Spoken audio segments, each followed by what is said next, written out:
because as we know, there are known knowns. There are things we know. We also know there are known unknowns. That is to say, we know there's some things we do not know. But there are also unknown unknowns. The ones we don't know, we don't know. Yes, yes, yes. It's the boxing talk with Rafi. And today, what are we on? What are we on? Okay, let me go ahead and do a sound check. Let me make sure that we are broadcasting. Okay, we're live. I can see it right there. So the sound check. Yes, yes, yes. Okay, awesome. Excellent. So let me arrange these screens now. Okay, you are in tune to Boxing Talk with Rafi. What is it? No, it's Boxing Talk and Classic Fight Review. Let's get it right. Let's get it right. It's Boxing Talk and Classic Fight Review. Boxing Talk with Rafi is something we do in the weekdays, Monday and Wednesday, 9 p.m. UK time. But on Friday, we switch it up. We switch it up on you. And we hit you up with the Boxing Talk and the Classic Fight Review. Okay, so how are we going to start this? I think we're going to start this with a warm-in video. So let me line these things up. Let me get things into place. Let's get things into place. Where are we? We're looking for the warm-in video. Let's scroll up for that. Let's scroll up for the emblem. There we go. Boom.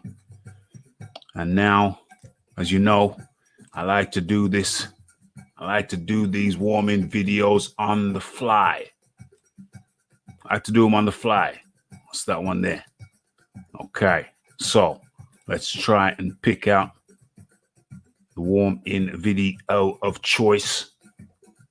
Let's see what we got.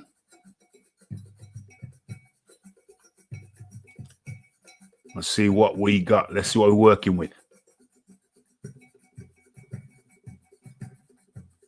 Okay. Let's go with, I know which one we're going to go with. Let's go with that one. Okay. So let me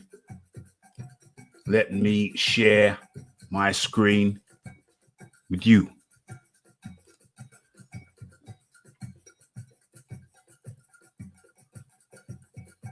Hold on a sec. First of all, let me put the invite in the chat so anybody who's jumping on can jump on. Let's do this right. Yes, yes, yes. People have started to populate the area. We'll do the roll call in a second. But let's get this warm-in video. Let's get this warm-in video on. So let me share my screen. Yeah, that's the one I want. Boom. We are now officially live. We are now officially live. Okay, so let's get this big. Okay, and let's go. He really believes he can stop a moving train with his head. I don't. Yeah, it took you a while though, didn't it? It took you a while to decide though, didn't it? Yes, yes, yes. Mr. Raphael Dawkins with the Comeback Radio. And where do we begin? What's going on there then? I'll look at that later. Okay. So, where do we begin? Okay, with an Andy Ruiz Jr. tweet. Yeah, that's right, we're on Twitter. Okay, so let's expand this. So Andy Ruiz posted up picture was previously posted by none other than Dillian White, and it reads, "We offered Andy Ruiz $5 million to fight me in America, in his hometown." Dillian White, Matchroom Boxing. And we've heard this before. I've posted it before, but it takes on an interesting new twist. You see, hold on, we've got a different one.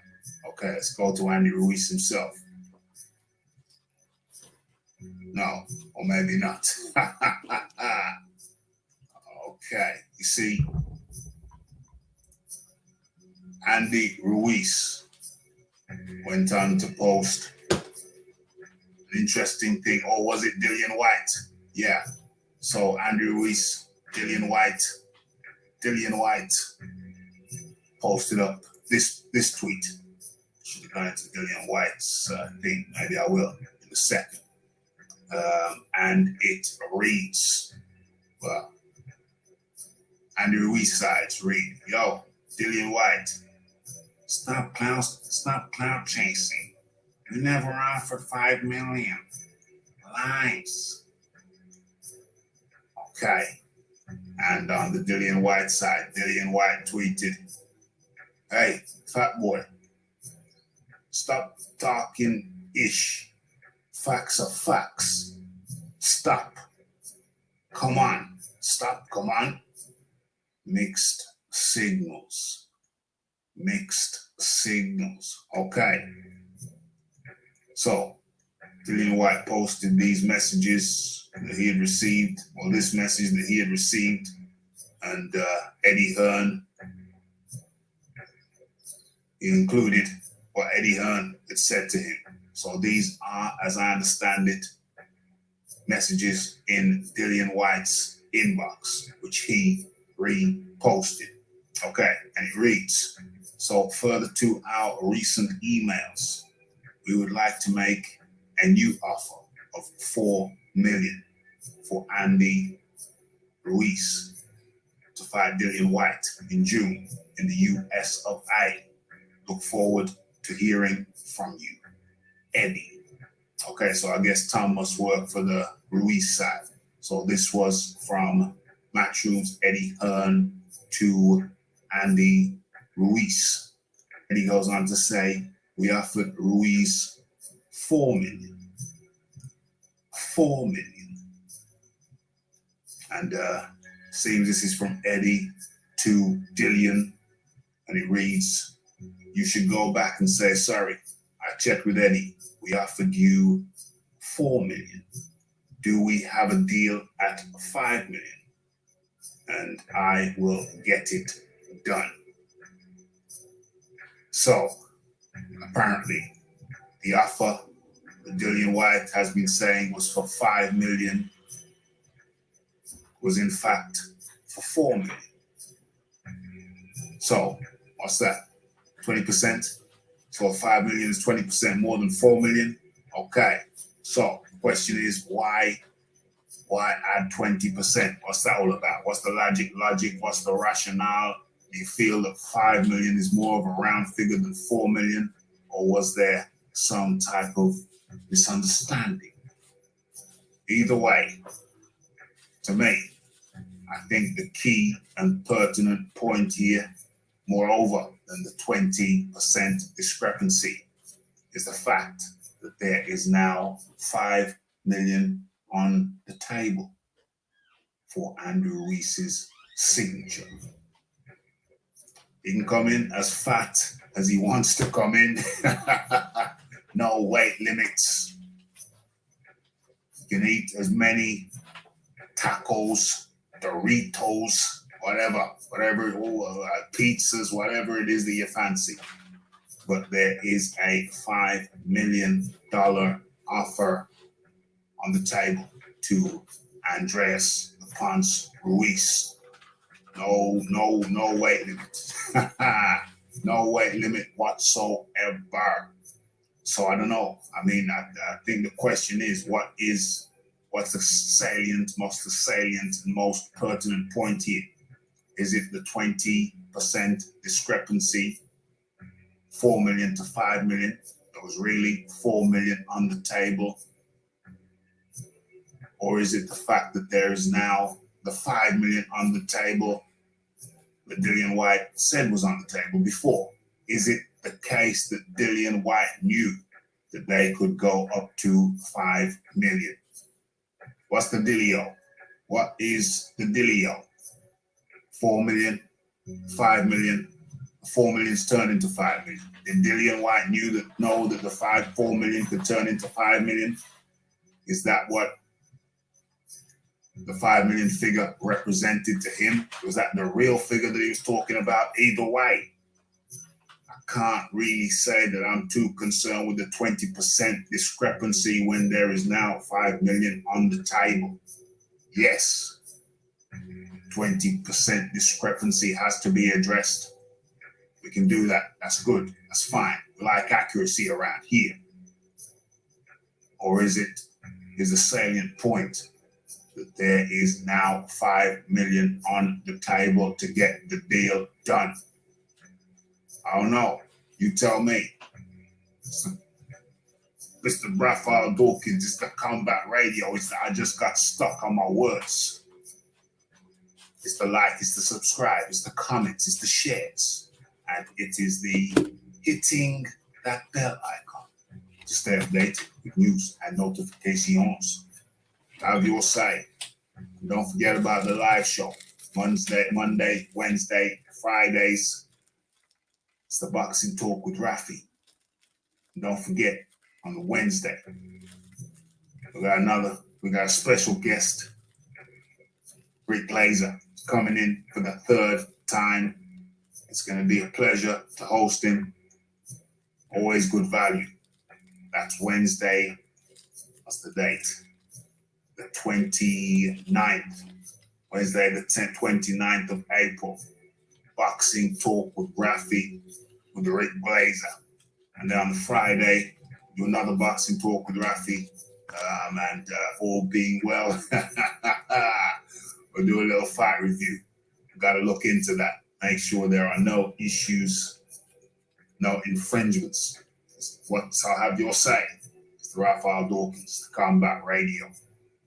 Tripping over my words, and I'm out.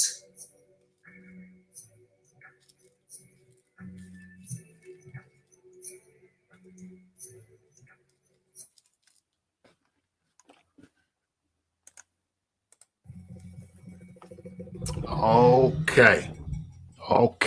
Perfect ending. Okay, so let me stop sharing this and let's get into the show. Actually, I like that picture there. We can leave that there for a second. Okay, excellent timing. And it is, who is it? Who could it be? None other than the John D. Lee with the new avatar. John D. Lee, how do you do?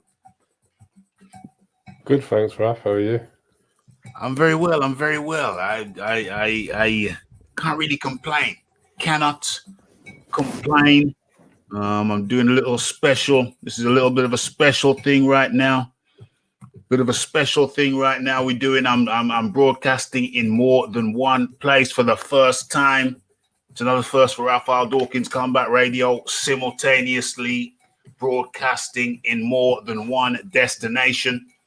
I'll let you guys know next week what the results of the experiment were. So we're here, and that's normal, but we're somewhere else at the same time. Two places at the same time, Jardili. Two places at the same time. Good work, Rafi. I'm enjoying the mystery as well. Well, you know, the Rafi always likes to have an element of mystery. He always likes to let's get some uplighting. Where's my machine? Where's my light machine? Where's my light generator? Okay, there we are. How does that look? Is that too much? I don't know. Looks a little bit harsh. I can't take it right now. Let's just leave that down there. How's that? Yeah, perfecto. Yeah, a little bit of mystery. It's good. Okay, so what's going on here? I'm getting up new signs. Because I'm posting 2 places at the same time. But what the hell is going on here? Damn. AK Jr. coming through for the show. Much appreciated. Good evening, Rafi. Ladies and gents in the chat, excellente, much appreciated from the AK Junior. He's just testing that super chat button, make sure it works. Big appreciation. Who else we got in here? We got the Philip Khan Roberts. We have, of course, the red gloved militant. And what else we got? Yeah, BRB. Got to do my promotion thing on Twitter. And I appreciate that very much. Red Glove Militant is just reposting the fact that the show has gone live. Anybody on Twitter, feel free to go ahead and follow me. And appreciate it when people let other people know that the show is live. While so up in the building, our American friend, he ain't messing around. He's regular around here. Always appreciated. We have the Freddie Mars up in the building. Where are we? Oh, I lost my place. Never lost my place. Who else we got? Yeah, that's the Freddie Mars right there. That's the Freddie Mars. And the Big Boys Boxing. Big Boys Boxing is up in the building. Big Boys Boxing. If you want to jump on before you start teaching the kids, hold on. You're on Saturday. It's Saturday. You're enjoying your weekend now. We're 1 day behind. We're still on Friday. Okay. Excellente. Absolutely. John Dealey's in 2 places at one time too. He says smash that like button. I concur.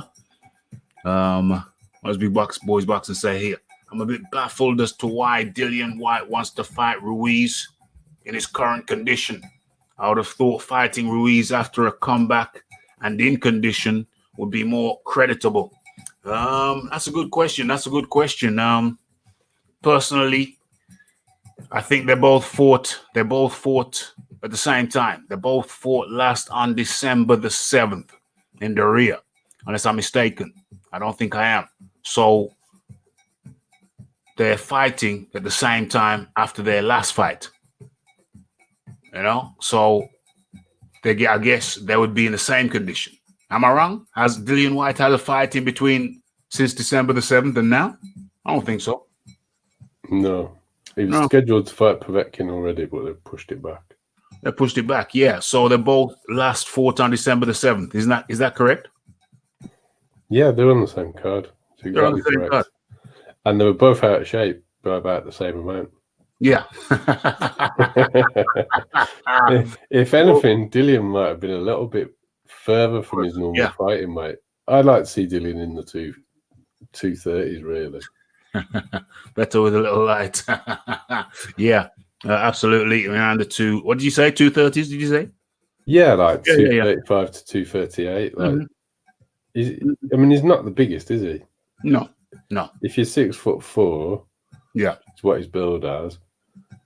That's heavy. Yeah, absolutely. I mean, Lennox used to fight at that type of weight. Yeah, he did, and he was 6'5", 2 inches taller than White. And Dillian wasn't the best condition, however. 1-1 and 1 lost. 1-1 and 1 lost. That's a fair comment. 1-1, 1-1 and 1 lost. Okay, so let me kind of settle now. What's the time say? So let me check the other destination. That shall remain a mystery for now. And let's see if it is up and running. Let's see where it is. Can I find it? I don't know. Did it even work? I ain't got time to really faff around, so I'm gonna. What are we talking about here? Ruiz is busy eating like a hog. But he does like to chow down. He does like to chow down. Let me see if I can find this secondary destination. Not going to really spend too much time on it right now, but you know, we're allowing the area to populate anyway. What I'm getting is, I can see on this old tablet is spam. It's not spam proof, unfortunately. Some interesting things pop up on it from time to time, but I don't open. I just look at the thumbnail, admire, and delete. You know what I mean, John? Yes.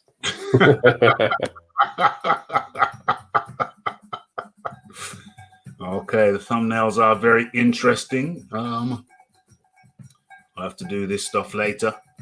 Congratulations. Oh, I've won a phone apparently. Oh, that's nice. That's very nice. Have I really won the phone though? I don't think so. Okay. Madness. Right, so let's get into the itinerary for the show. As you know, on the Friday, we do it slightly differently. So we do have a little bit of boxing talk. But after that, we go into what we call a classic fight review, where we show a fight and we play a fight live on screen, and we chop it up, we discuss it together.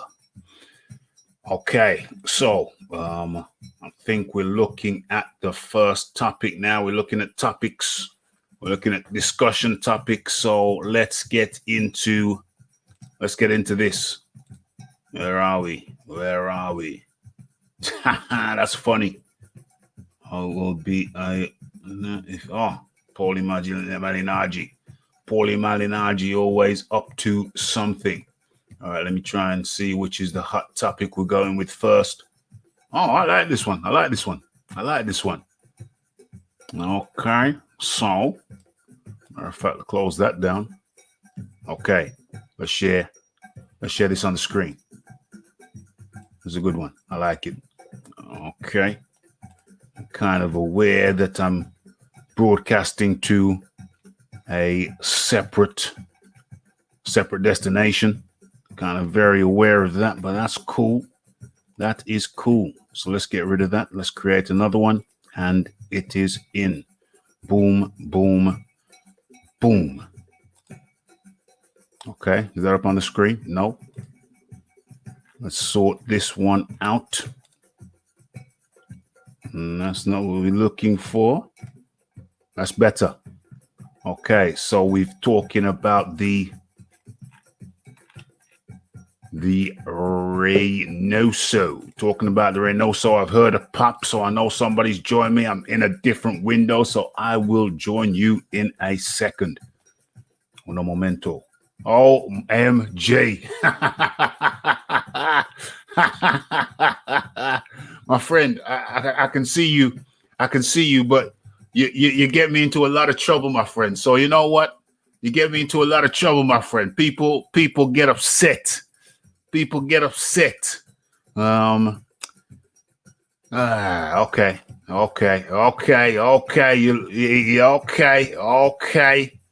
The troublemaker, H Money has joined us.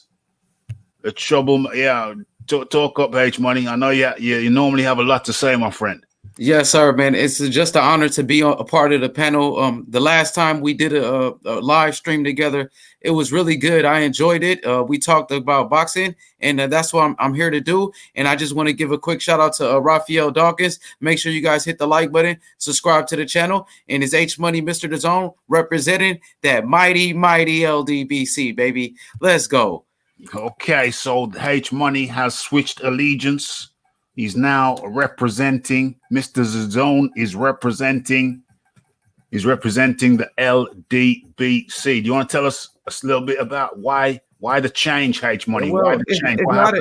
It's not a change. I came when you first met me. I was a big Wilder fan from the beginning. I mean, you really knew that from the beginning, and I'm always gonna stay true to who I am. And I'm a Wilder fan. I'm a Devin Haney fan. And you know, the LDBC, they're doing a hell of a job with these fighters that I love. You know what I mean? There's a lot of misconceptions about the LDBC. There's a lot of guys out there that calling the LDBC racist, but they're going around, and Rafi, they calling me nigga. You know, they calling me a nigga, but yet they calling us racist. You know, I believe that's what you call reverse racism, and it's not fair. You know what I mean? You know, African Americans, we've been through so much in America, period. You know, you talking about slavery, you talking about lynching. We had people getting lynched. We got slaves that was buried out here in Memphis, Tennessee, where I'm at. I live in Memphis. Martin Luther King was killed out here, Rafi. So the racism is real, and I just don't appreciate these boxing channels pointing a finger at the LDBC and saying they are racist, but they calling us niggas. So that's what you call reverse racism, Rafi. And I believe in equality for everybody. That's all. Okay. I hear what you say. I actually dropped off there, so I don't even know what you said. Okay, let me just go back to what I said. No, because everybody else heard what you said, so it's good. It's just me. I'll catch up. I'll watch the replay. Okay. So what are you saying exactly? Are you switching? Have you switched to the LDBC, or have you not? I've always been in the LDBC. You know me as a Wilder fan. When you first met me, I was a big Wilder supporter. Oh, you know what I mean? True. Yeah, so I've always been in the LDBC, you know, and there's a lot of guys out there, they're trying to lie and say, oh, the LDBC hates DAZN, but Devin Haney is a DAZN fighter, and the LDBCs promote Devin Haney nonstop. So these liars, you know, they have nothing else to do, Rafi. There's a lot of guys out there trying to duplicate the LDBC. You got people out there such as, I believe it's the UTC, and they say they are, you know, is a group called a UTC, Rafi, and they're trying to. You got people like the NBBC. Damn. You know, I thought it was NBC, like the network. Damn. So H Money out here causing mass hysteria in your area. You know, OMG. So Rafi. I feel like if the LDBC are so bad and like these guys are saying it, why are they trying to duplicate what they're doing? If the LDBC are so bad, why are you guys trying to be like them? Because they're successful? Is that what it is? In the cloud chasing? And Rafi, I know you are actually cool with some members of the LDBC because I've seen you in some of the channels. So you have a relationship with some guys. I like to have a relationship. You see, it's not a question of political perspective. It's not a question of what side of the street a man is politically. What I deal with is I try to deal with the man himself. I take off the mask, take off the labeling, and you know, I'm cool with people from all different philosophies. You understand? Yeah. I might be cooler with somebody from a different philosophy than somebody who shares my philosophy. You know what I'm saying? It's all about the individual energy of the person. So, who do I? I mean, I used to enjoy going over BFTB, whatever it's called, BFTB. I used to enjoy that, but then he got crazy, so I can't go there no more because he don't let people on to talk. You know what I'm saying? At the time when I was going on there, you could actually get a conversation out of him to a certain extent. Now, it's almost impossible. Like in your case, they kept you on mute, you know, barely gave you a chance. You got 2 words to say, and then he cut you. Now, to me, that's cowardly. That's cowardly. If you invite a man on your show, you give him the link to your show, at least let the man have a voice.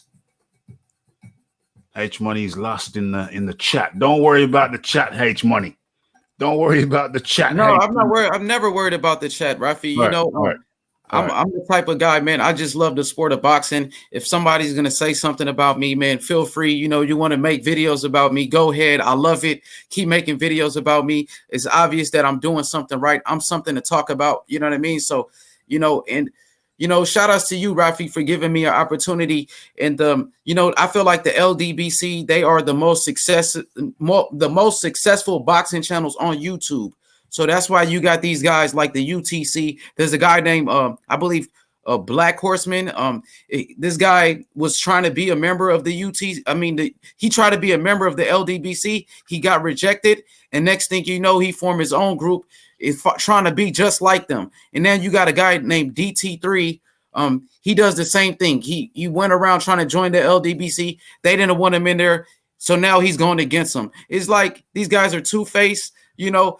And the BDA boxing, for example, these guys go around calling me the N-word. You know, they go around calling African Americans the N-words. Johnny Bum goes around calling people niggas, and he's a white man. And then he makes videos calling the LDBC racist. That doesn't make sense. You understand me, Rafi? How are you going to call somebody a nigga and then make a video call somebody racist? Okay, so I like to keep the language clean around here, H Money. I understand your position. However, I'm not where you are when you are, so I cannot validate anything you've said. I'm sure you've got validation. I'm sure you show receipts on your channel. So anybody who has any further interest in that, I suggest you consult with H Money himself. I can't co-sign on anything he's saying. My disclaimer is that this channel bears no responsibility for the words of H Mo Nai. Okay, so if you want to discuss that further with H Money, I suggest you contact him, and I'm sure he'll be happy to furnish you with any of the relevant receipts. Is that correct, H Money? Yes, sir. I have a video that I made exposing Well, H Money, I just want to gently change the subject now. Yes, sir. You change the subject now. I mean, I'm not saying what you have to say is not relevant, but you know, I want to just try and keep this baby on course. You know, so yeah, you have to consult with H Money about any of that stuff. As personally, from a personal perspective, I'm not a fan of racism, but I can't speak on individual cases that I am unaware of. I hope you will understand. Okay, it's a melting pot. It's a melting pot. Everybody welcome over here. You know what I'm saying? If somebody's a bit crazy, that's fine. We can talk about it. We've had crazy people over here on the channel since we've been going, which is yeah. And so yeah. I've given birth. You know what I'm saying? I've hatched many little characters around the YouTube sphere, boxing sphere, right here on this channel. Boxing talk with Rafi. Yeah, we've seen a lot of characters over the time. John D. Lee, we've seen a lot of characters come and go. Yeah. Yeah. Quick answer. Say that again. A quick answer. Yes. Yeah, I know what's going on. I'm up to date. Okay, so I think we're gonna head right on in to our first topic, if I may. And where is it? Let's share the screen, shall we? Let's do the screen share, reminding everybody that we start off with a topic or two, and then we head straight into a classic fight. Which one am I looking for? Oh yeah, there it is. Boom. I was so far down the list. Hold on. What's going on? Do I want to do that? I think I do want to do that. Let me make this bigger. Let me make this bigger. Okay. So there we go. There we have it. Right. So yeah, hold on. What's going on with H Money? What's going on with H Money? Here. I'm right here. Oh, I thought you was trying to signal me. No? No, I'm here. I'm good. Hold on. There's somebody else who's just jumped on. Let's. What's this? What's that? What's going on? We got too much activity going on. I think I've started something else. What's going on? Oh, that. Let's cut that out now. Let's tidy up the screen a little bit. tidy this up.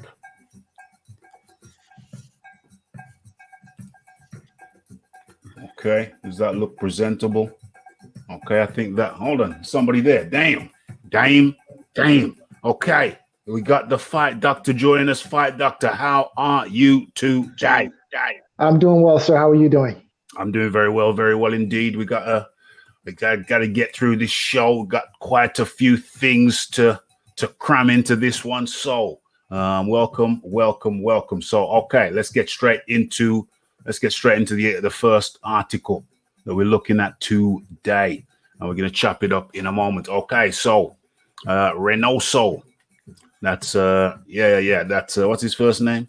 Eddie Reynoso. Eddie Reynoso. So Eddie Reynoso says Andy Ruiz has something special. He has a future. Hope you can see that on the screen. Okay, let me make it even a little bit bigger. Always modifying things. Always trying things over here. Don't just stick to the one way.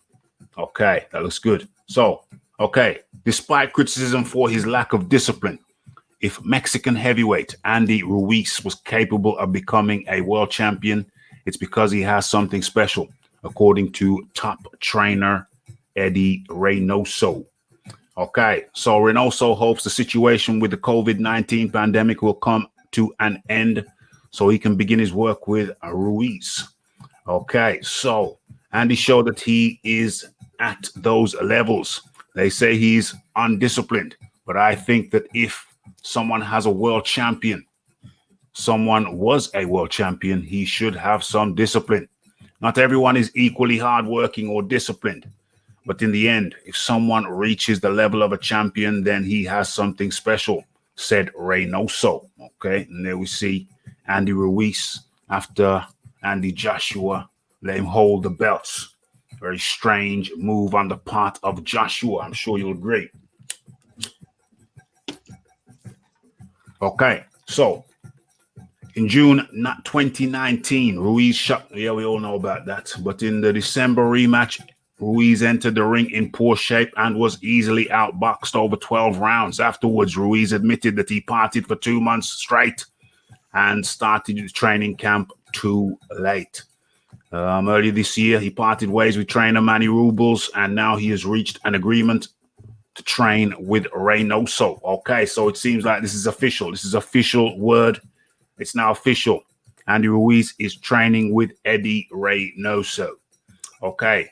We reached an agreement. When this pandemic is over, we'll see what is next for him and how we can accommodate ourselves, how he wants to work and what he wants to do. I think he has a future, said Reynoso. On the other hand, Reynoso praised his star fighter at the moment, Saul Canelo Alvarez, who highlighted the discipline and dedication to achieve his goals. He reads his opponents fast, and what he learns, he takes advantage of in the ring. But his greatest virtue is discipline and perseverance. He always wants more. So those are the words of Eddie Reynoso in regard to his new trainee, none other than Andreas the Ponce Ruiz. Okay, so let's come out of that. And what is that? Is that the article? Yeah, let's just kill that altogether. Okay, so boom. Let's get back into this. Okay, so John D. Lee, what are your thoughts and observations? Looks official now. Andy the Ponce is training under the tutelage and the guidance of Eddie Reynoso. Well, the first thing is, I don't think Andy Ruiz does have a good work ethic. When he's performed well, he's been active, which I think he needs a lot of activity. Mm-hmm. I think those 6 months out of the ring were very good for Joshua and very bad for Ruiz in the rematch. Right. The other thing is Andy's so fat. Uh-oh. It needs a specialist trainer to deal with that, because I find it difficult to believe anything that Andy says. We saw it that he'd lost a lot of weight, then he put a lot of weight on. There's all sorts of different rumors about what was true and what wasn't true. Trying to remember who was the sparring partner that he was with in the photo that people have said had been photoshopped and other people have said hasn't. It's that short, the smaller guy. Is, yeah, his dad is it was Trevor Bryan? no, Hunter. Yeah, Michael Hunter. That's the one. Yeah. He said that was real, and Andy said that he felt really weak, and that's why he decided to put weight back on again. Andy lied. I don't know, because I'm not so sure he did lie. Okay. I think he lost too much weight too fast, got weak, wasn't working, and put weight back on. Because I think there's a real possibility of that happening to a fat fighter. You know what Hunter said? Hunter said it was real. Hunter said it was a real picture. Yeah. Andy was on weight or thereabouts, went to Saudi Arabia 3 weeks early and piled into the buffet table, the pizzas with the sheep's eyes, all the usual fares. I can well believe that, because when you're a guy like Andy, it doesn't take a lot for the weight to come back on you. But Andy said that he felt very weak losing the weight, which I think if you lose weight rapidly, that's 100% going to happen every single time. And that's why when you've got a trainer who's used to someone like Alvarez, whatever criticisms you may have of Canelo or not, no one can question his work ethic. He's always in shape. He doesn't really blow up, just doesn't blow up at all. Might put a bit of weight on, but it's not a lot, it's not significant. And if you try and apply those same methods to Andy Ruiz, they're not going to work, because he needs to lose weight very gradually. Or it's going to affect his performance. And I think that's something that not many trainers are going to understand, because they won't have experienced fat heavyweights like Andy who need to get in better shape. It doesn't happen that often. And I don't think anyone can give Andy a work ethic that he just doesn't have. It's been consistently said. Manny Robles has said it. What's the guy from Big Bear? Golovkin's old. Jonathan Banks. No, Sanchez. Abel Sanchez. Oh, okay. Abel Sanchez predicted that he'd lose the rematch because he was lazy and he doesn't like to train. It's been consistently said about Andy. And that's what's got to change. And I think to get the best out of Andy, he needs to be active, and he needs to lose weight very slowly, not very quickly. He does actually need some cherry picks more to work his way to a point where in middle of 2021 he's actually could become a force in boxing, because he has got some very good attributes. He's got a fantastic chin. And he's got quick hands. If he lost the weight, would his foot speed improve? But he's got to do it the right way. Imagine the wrong way. Okay. So interesting thoughts and observations there from John D. Lee. Heading straight over to, so in a nutshell, in a sentence, what are you say? What are you saying about that, John? In a sentence. I think someone's got to really be careful about how they manage Andy, and they've got to keep him super active. He needs activity, and he doesn't seem to be showing a lot of inclination to want to get in the ring to me. He's not, even if he just took a load of soft touches, I'd be all right with that, as long as he was fighting 4 times a year. Yeah. But it seems like he just wants the time off, and he don't really want to push it. Mo Nye. Yes, sir. Right now, I feel like, this might have been a great decision by Andy Ruiz to hire Eddie Reynoso, who was the trainer of the year. And we know about Eddie Reynoso training Canelo Alvarez, Ryan Garcia, Oscar Valdez. The proof is in the pudding. He's one of the best trainers in the sport of boxing. Andy Ruiz is a very talented fighter, some of the fastest hands in the heavyweight division. Okay, Andy Ruiz, we want to see more dedication from Andy Ruiz. We want to see him be dedicated to his craft. Okay, before Andy Ruiz beat Anthony Joshua in that first fight, he was talking about being the first Mexican heavyweight champion. We've seen in the past in boxing, once a fighter achieved their goal, such as Buster Douglas, once he beat Mike Tyson, became the heavyweight champion, his lack of dedication had actually was, you know, his that was his problem. You know, he beat Mike Tyson. Once he achieved the heavyweight championship, he wasn't the same fighter. We seen Riddick Bowe, you know, beat Evander Holyfield in that first fight. He reached the top of the sport. He was at the very top of the sport. Once Riddick Bowe, you know, he achieved his goal, he actually lost the dedication for the sport. You know, he actually said that, Rafi, like, yo, I wanted to be a heavyweight champion and I achieved my goal. And after that, his dedication, you know, it wasn't there. So I kind of like the change of trainers for Andy Ruiz right here. You know, not to take anything from Manny Robles, who did a hell of a job with Andy Ruiz in training him and making him a champion. But, you know, I believe it was time for a change for Andy Ruiz. And I feel like he has chose one of the best trainers in the sport of boxing, Rafi.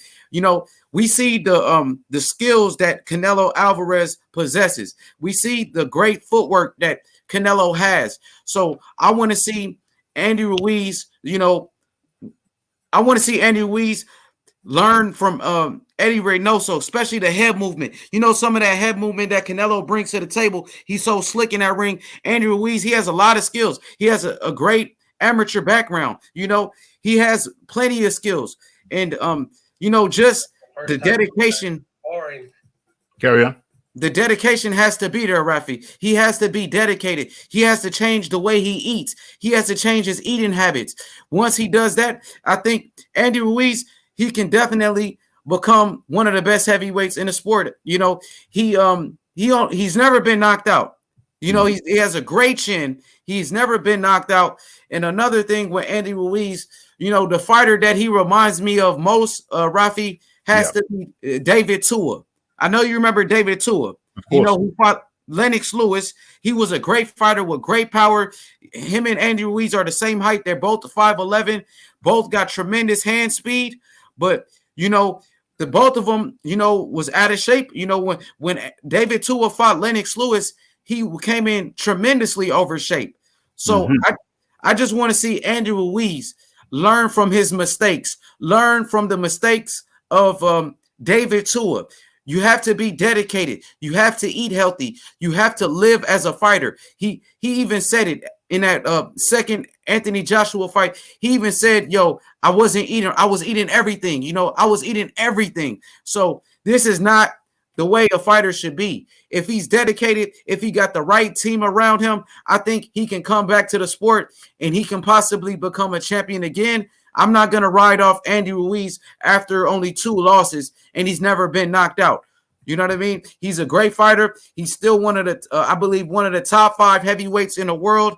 And I want to see him back in the ring. And I definitely love the new trainer in Eddie Reynoso, man. He's a great trainer. Oh, excellente. Okay. So H Money says good move on the part of Andreas Lepance Ruiz. And over to the fight doctor. What are your thoughts? And so I have to take issue with some things that I just heard. Okay. David Tua is not a great fighter. David Tua was a serviceable heavyweight, but the only thing that you needed in order to beat David Tua was a good jab. And we saw that in the fights that he lost. Chris Bird basically stuck a jab in his face and he didn't know what to do, confused him all night. Lennox Lewis did the same thing. So what David Tua was great at was knocking over tomato cans. The man had a huge left hook. I mean, the man's, you know, he had thunder in his left hand. Yeah. As far as Andy Ruiz is concerned, you know, my question is, what was wrong with your old trainer? Okay, listen, was it your old trainer that made you come to the fight heavier for the rematch? Was that your trainer? Was your trainer stuffing tacos down your throat? No, that wasn't your trainer. That was you. You are the problem. Okay, you are the reason why you lost the rematch, because you didn't give yourself the best opportunity to win. You put yourself at a disadvantage by coming to the fight essentially doing a grade A impersonation of a big fat tub of lard. You were. And then you go and fire your trainer as if it was his fault that you showed up doing your best impersonation of a big fat tub of lard. I just don't get like this modern mentality with some of these fighters nowadays where they take an L and the first thing they want to do is fire their trainer instead of asking like the serious question, why did I lose in the first place? Was it my trainer's fault that I didn't, come to the fight in shape? No, it wasn't your trainer's fault. It's your fault. Okay, listen, Roberto Duran, right? Roberto Duran ate himself, look, after one of the greatest wins in the history of the sport of boxing, beating a prime Sugar Ray Leonard, what does he do? Before the rematch, he goes and parties and balloons up, and an argument can be made that the reason why he lost the Ray Leonard rematch, now I'm not making this argument, but the argument could be made, is because of his activities leading up to the rematch. That's got nothing to do with your trainer. It's got nothing to do with your promoter. Got nothing to do with nobody except for the man in the mirror. So as far as Andy Ruiz is concerned, I question his discipline. I question his dedication to his craft. And I'm the type of guy where I look at a guy's will as being a greater asset than his skill. Because you can have all the skill in the world. Listen, there's no greater lightweight in history other than Roberto Duran. But if you don't have the discipline to properly apply your craft in and out of the ring, not only during training camp, but between fights, well, it doesn't matter how skilled you are, because you will never be able to realize your full potential because you're too busy drinking, smoking, getting coked up, whatever the hell it is you're doing between fights. Okay? Look at a guy like Bernard Hopkins, right? Not the fastest guy in the world, not the strongest guy in the world, not the most physically gifted athlete in the world, but his dedication to his craft was off the fucking chain. That's the reason why he's a legend. That's the reason why he is who he is now, because of his dedication to the sport. And if these guys nowadays could probably take a page from his book, if Andy Ruiz could take a page from Bernard Hopkins' book, then his story would read differently. Instead of, having getting first place at the tub of lard contest, impersonation contest. That's the reason why he is who he is now, because of his dedication to the sport. Yeah.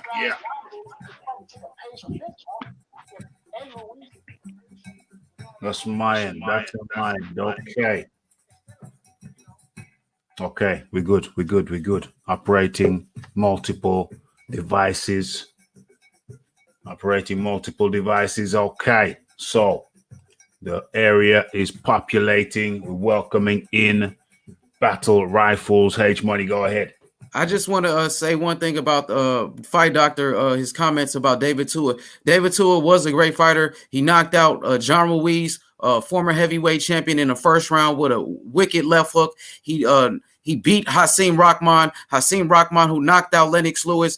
He also knocked out Michael Moore, another former heavyweight champion. So David Tua was actually compared to Mike Tyson when he first came to the sport. They were saying he was the next Mike Tyson. So I feel like if David Tua got outboxed by Lennox Lewis by a jab, Lennox Lewis didn't knock out David Tua.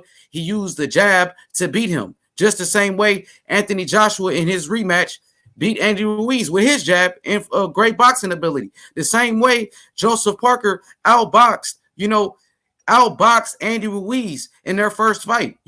Joseph Parker beat him with a jab and footwork. So there's a lot of similarities between the two, and they both had a lack of dedication. But I respect what the Fight Doctor said. Okay, and over to, thanks H Money, and over to Battle Rifles. How are you today, Battle Rifles? I'm good. How you doing, Raphael?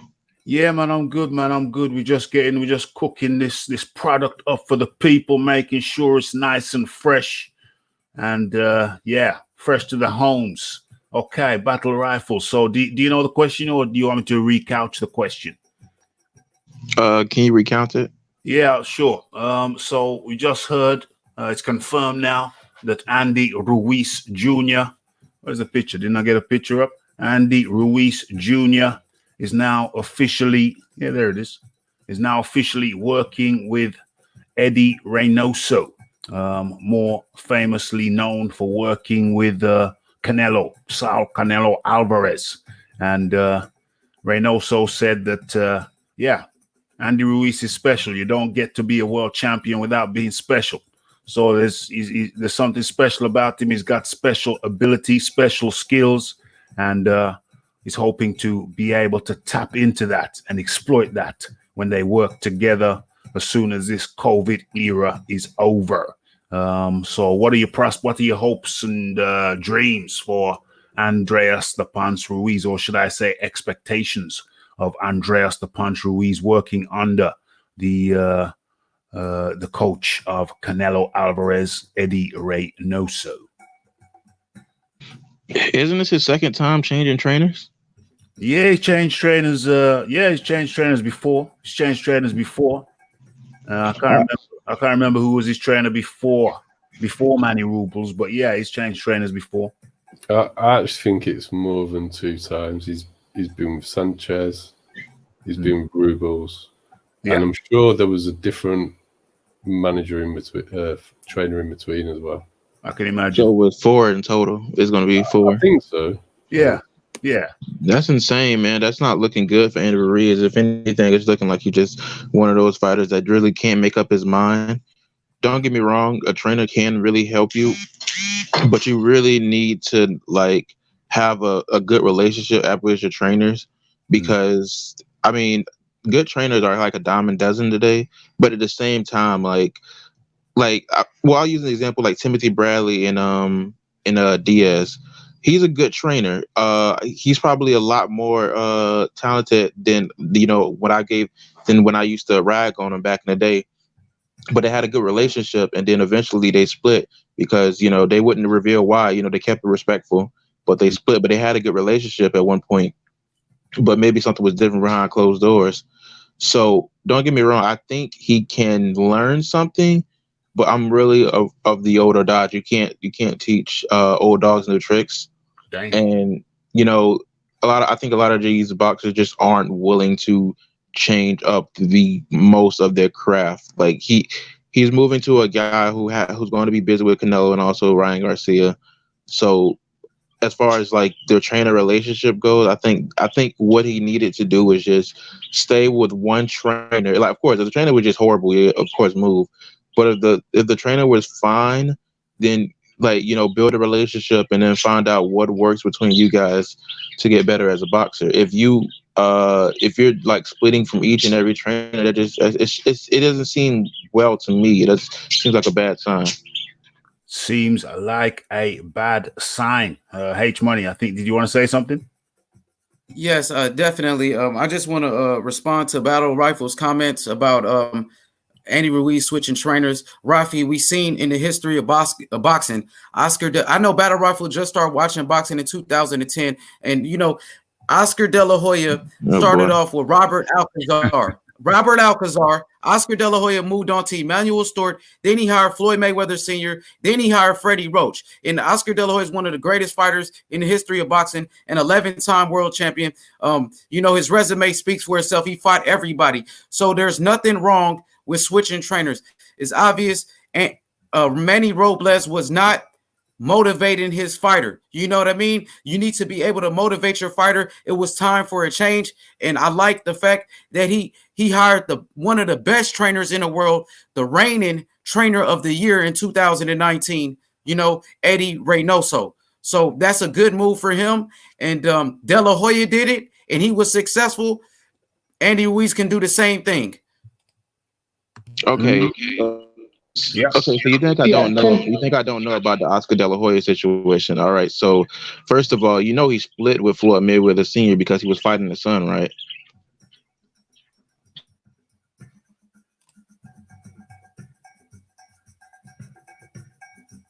Say, can I hop in on this Oscar De La Hoya? That was the sole reason he split with Floyd Senior.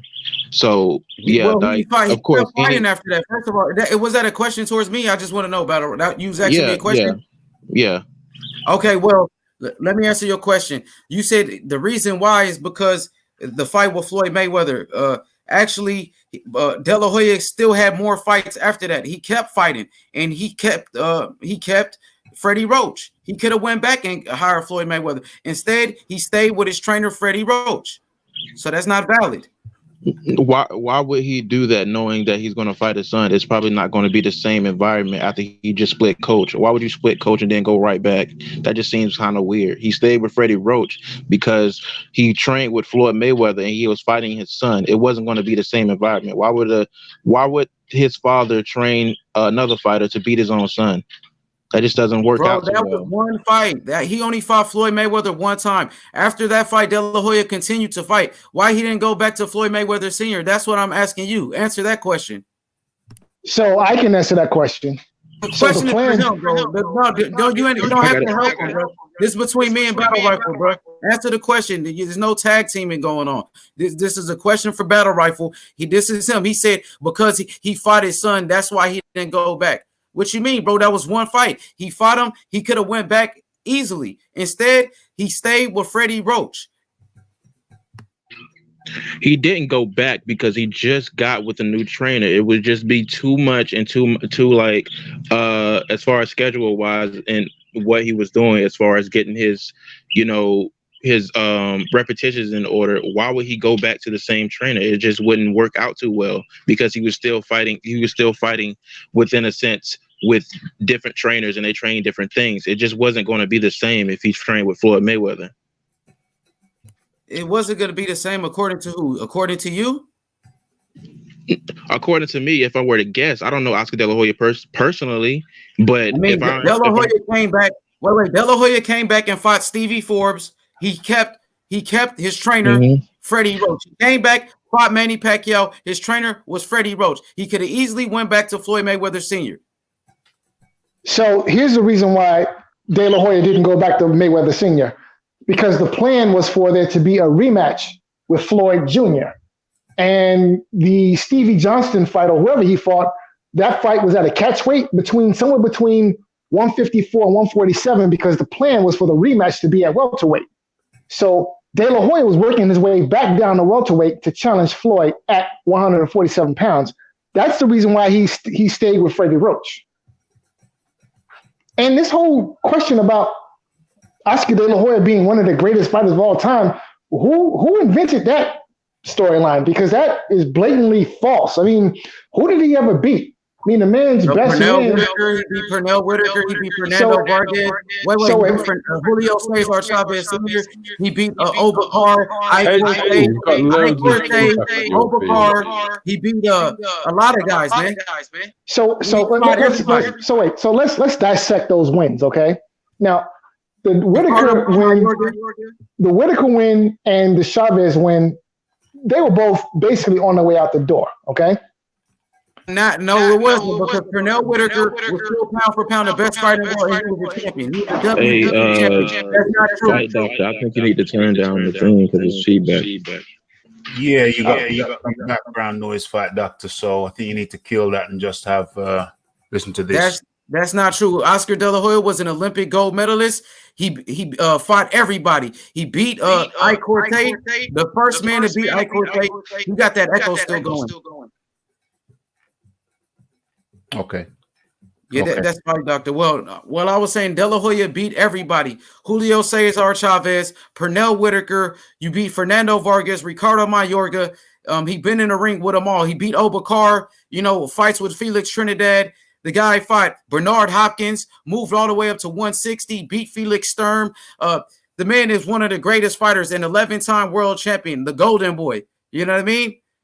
One of the best resumes, fought Manny Pacquiao. The guy fought everybody, Rafi. He never ducked anybody from Shane Mosley's. You know what I mean? The Shane Mosley fight, De La Hoya, pay-per-view wise, the guy was in so many pay-per-views. It's not even funny. He's a box office superstar. You know what I mean? So De La Hoya is definitely one of the greatest fighters of all time, bro. You know the problem with the trainer scenario. I don't think that personally works because you're talking about guys who, as far as a finished product goes, Oscar De La Hoya. Of course, I was never impressed with his fighting style, but the fact of the matter is, he was much more talented than most of these guys that constantly do switch trainers. If you're talking about somebody like a Sergey Kovalev switching trainers, from John David Jackson to Buddy McGregor. Of course, I don't mind as much because he's one of the most, as far as fundamentally sound boxers in the game. Now, if I'm going to say something like somebody like what's a good example? Somebody like a Thomas Williams Jr. switching 4 trainers, then I'm going to be concerned. I'm going to be like, this guy just has a problem with listening to trainers. Hey, like Who wants to come in next? Because we're finishing off this topic and we're moving on into the next before we get to the fights. Okay, I just want to tell Battle Rifle that De La Hoya had about 4 trainers. I think even more than that, bro. You know what I mean? So me and you both agree that De La Hoya was a hell of a fighter and he was very talented. But De La Hoya is just a perfect example. That's just one of the examples that this guy switched from trainer to trainer, but he still was a good fighter. Some fighters need different motivations in their career. You know what I mean? And Andy Ruiz, he's not a finished product. He's only 30 years old. He's just reaching his prime, Battle Rifle. You know what I mean? I said he wasn't. I said you're using the comparison of somebody who is a finished product, which is De La Hoya. He wasn't a finished product when he was changing his trainers, bro. He went from Robert Alcazar to Emmanuel Stewart, and he wasn't a finished product. How was he a finished product? Finished product in speaking as that he's probably more complete fighter than Andy Ruiz. Bro, he was about 20-some years old when he was switching from trainer to trainer. And he wasn't even close to being a finished product. Come on, man. Why is Oscar De La Hoya in his 20 fights not a more complete fighter than Andy Ruiz? You can obviously tell the differences in the way they fight. Well, Andy Ruiz was a unified champion. Hold on. So who's a better fighter than who? Okay, so this was the thing. Just the names. Who's the better fighter than who? Oscar De La Hoya. He's a better fighter than Andy Ruiz. I'm not saying who is disagreeing with that? Who would disagree with that? I agree. I'm not saying that he disagrees with that. I'm saying I know the budgie's not disagreeing with that. No. I'm not saying he disagrees with that. I'm saying the comparison you're using I don't think is going to work too well because he's saying that, you can switch trainers. Oscar De La Hoya did it, but Oscar De La Hoya was a more complete fighter than Andy Ruiz at that stage of his career. So him switching trainers is not really going to, in a sense, hurt him as much because he's one of the few fighters that can fight with an average trainer and still do well. So I think, yes, he did learn stuff from the people he mentioned, but compared to Andrew Ruiz, he switched his trainers and then switched again after one fight. Like that's different. De La Hoya did that. De La Hoya only Emmanuel Stewart for one fight, right? H money. You've had plenty airtime, bro. You've had plenty airtime. Ample. Some people might say too much, bro. But anyway, so I still have feedback. What? Carry on talking. No, do I still have feedback? A little bit. What's your problem over there, though? Why are you getting feedback at all? I have no idea. I'm trying to figure this out. Are you wearing headphones? I am. Yes. 1 2 1 2 1 2 1 2 1 2 1 2 1 2. Oh, you sorted it out then. You sorted it out. No, I have to mute my microphone for the feedback to go away. So hold on. You're wearing microphone. Hold on. So are you watching this via StreamYards or are you watching it on YouTube? StreamYard. Okay, so have you killed the volume on YouTube? Yeah. There's no volume on YouTube. None whatsoever. Just mute your mic every time someone else talks. Yeah, I know, but I'm just trying to think about what the actual problem is. So the only source of sound is StreamYards. Only source of sound is StreamYard. That's correct. And you're wearing headphones. I'm wearing headphones. Yes, sir. That's highly peculiar. Okay, we're gonna go to you, Fight Doctor. Then I'm gonna say my thing. Then John Dealey's gonna say his thing, and then we're gonna switch topic. We're gonna cover something else very quickly before we get into the fight. Look, I would love to have this whole Oscar De La Hoya one of the greatest fighters of all time debate, because I just don't see it. The guy was more fluff than anything. Now, was he talented? Sure. He have a good jab, a good left hook? Sure. No right hand, no convincing wins over any really legitimate great fighter. I mean, sure, he got the decision over Pernell Whitaker, but a lot of folks thought he lost that fight. He knocked out an old Julio Cesar Chavez, who was basically at the end of his career. So I mean, there's nothing nothing particularly impressive about that. I mean, look, if we're going to call Oscar De La Hoya a great fighter for beating Chavez and for beating Whitaker, then we might as well call Leon Spinks a great fighter for having beat Muhammad Ali. You know, it doesn't make any sense. So yeah, barely beats Whitaker in a fight that a lot of folks thought he lost. Barely beats Ike Corte in a fight that I saw him lose. He lost that fight, okay? You would never convince me otherwise. The wrong man got the decision in that fight. So, you know, he knocks out Fernando Vargas, a guy who had gotten, knocked out prior by, Felix Trinidad. So, I mean, where are the great wins on this guy's resume? I just don't see it. I mean, good fighter, sure. Maybe good to exceptional fighter, but one of the greatest fighters of all time. I'm sorry, but the guy doesn't meet that criteria. He just doesn't. Very interesting. And now you mention it. Well, first things first. Let me say first things first. Where are we? Okay. So we got a super chat from Just in Trouble. And he reads, Mr. Dawkins, your channel, hands down, is my favorite channel based out of the UK. Keep doing your thing. Great content. And what can I say to that? I very much appreciate that. Very much appreciate that. Any money that comes in goes straight back into the channel. When the PPV start, it'll go straight back into that. So it's nice when people show their appreciation, either by smashing that like button, hitting the subscribe button, and most definitely smashing the super chat button. It is thoroughly appreciated. Lisa Bayliss, much appreciation goes out to Lisa Bayliss, a longtime listener, and now she's thrown a little bit in the pot. So Lisa Bayliss says, keep up the great work, Raphael. Yes, yes, yes. That's a triple affirmative. And Lisa, we got special news for you, because everybody wants to debate. People want to battle and debate, sound clash. So Monday, the Fight Doctor raised an interesting topic yesterday. I don't know if I'm going to tell you what that topic is, but we definitely need a round table. I know people like to battle and clash and whatnot. I can debate if we want to debate, but really and truly, I prefer a round table where a bunch of people get to have their input. So Monday coming, everybody invited. It's going to be a round table battle royal. There's going to be at least a couple subjects. One of the topics. Should I tell you what the topic is?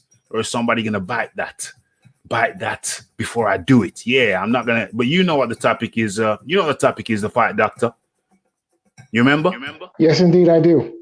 Okay, we're going to keep that under wraps, because we don't want no biters. We don't want no biters biting the thing. So we're going to keep it under wraps. But believe you me, you're going to want to be here, because it was a very interesting question that was posed, a simple question.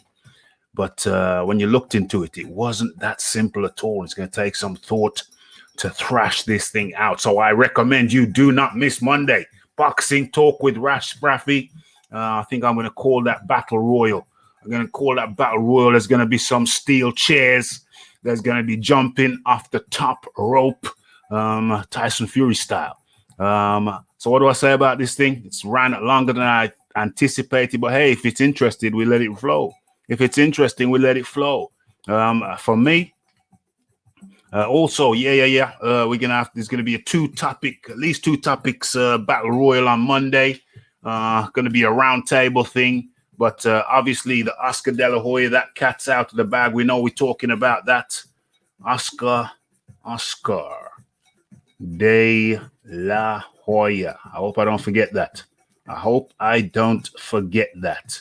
We're going to be talking about how, well, I'm not even going to couch the question because you got to be careful of biters. But you know what's going down. And the second topic, well, that's a secret. But I'm going to write that down anyway, just so I don't forget. Oh, yeah. I know exactly what it is. Okay, so as for this topic, as we wrap it up, I'm going to go to John Dealey. Then we're going to jump quickly on the second topic before we get into the fight. It's got to be done, folks.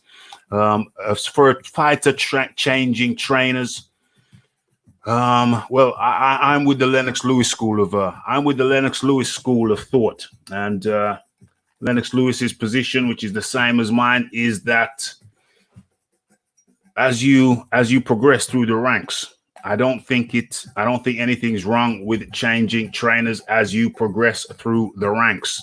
You know, you have your infant school over here in the UK. You have your infant school, your junior school. I don't know. They've changed up the names, and the senior school. And as you graduate through the different phases of school, through the different phases of knowledge, life, you change your train. You may need to change your trainer. It is highly likely you're going to go from your amateur trainer.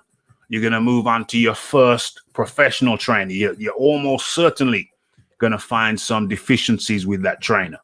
And then after that, you graduate to a top level trainer.